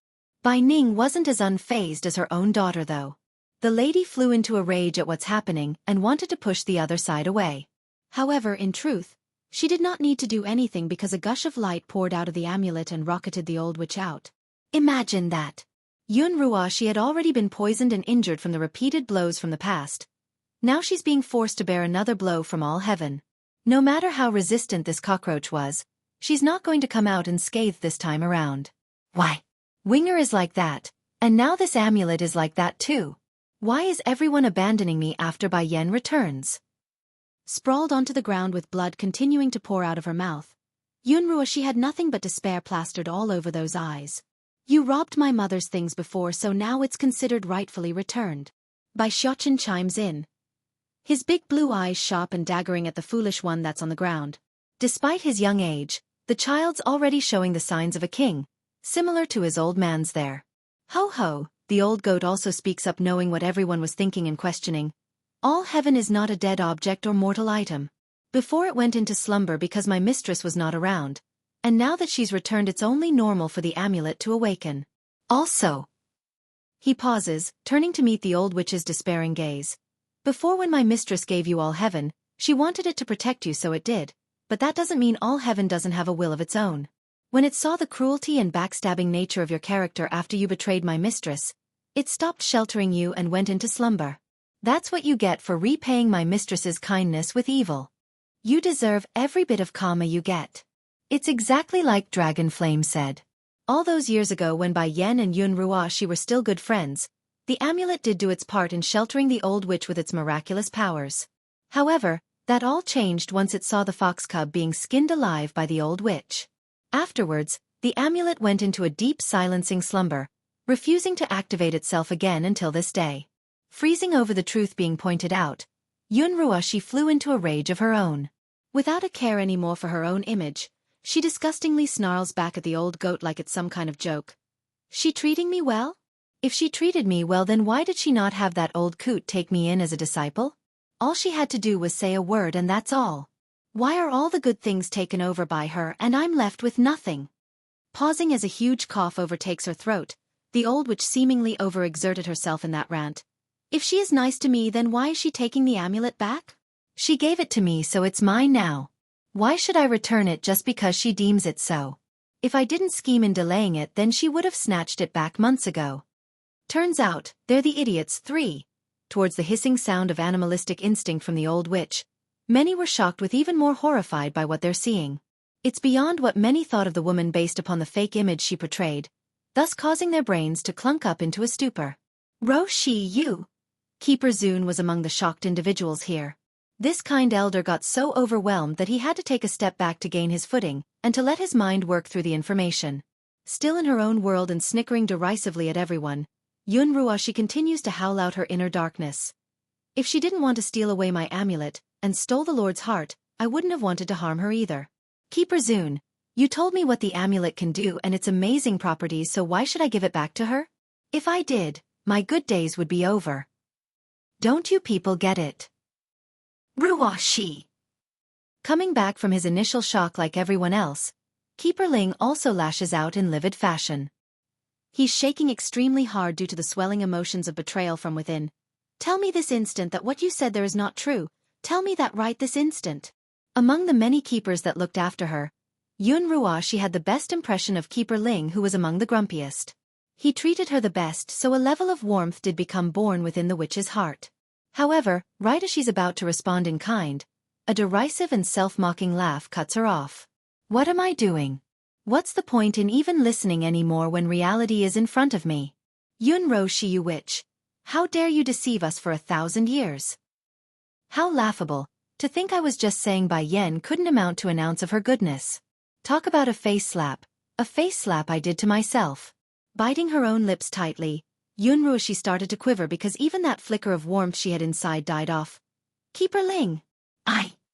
Ruoshi. Do you know how much of a crime you committed? We poured a millennium into you, forced the Lord to marry you, and killed Bai Yen for your sake. Now the Lord won't even return to the Celestial Palace because of that. Now you're showing us the amulet all heaven isn't yours to begin with? Do you know what you've done? What you've caused? You've doomed us all. Somber in the face, Keeper Ling the grumpy senior only had despair and pain coursing through those eyes. Yun Ruoshi, even if you die 1,000 times over, you still can't erase your own crimes. Others from the Celestial Palace are also very unstable in their emotions, all wanting to slaughter the old witch to satiate their anger. Yun Ruoshi naturally didn't get it still, of course, considering the sort of character that was herself. She's confused, not able to comprehend why all her former allies would turn so quickly and want her life after the truth came out. In her mindset, even if she's not the supposed savior, there should still be some sort of feelings in there since they spent a millennium together, right? Keeper Ling, I didn't harm the celestial realm, I did not, I only hurt Bai Yen. Instead of mounting a proper defense in her argument, that sentence only aroused a stronger level of hatred from the keepers.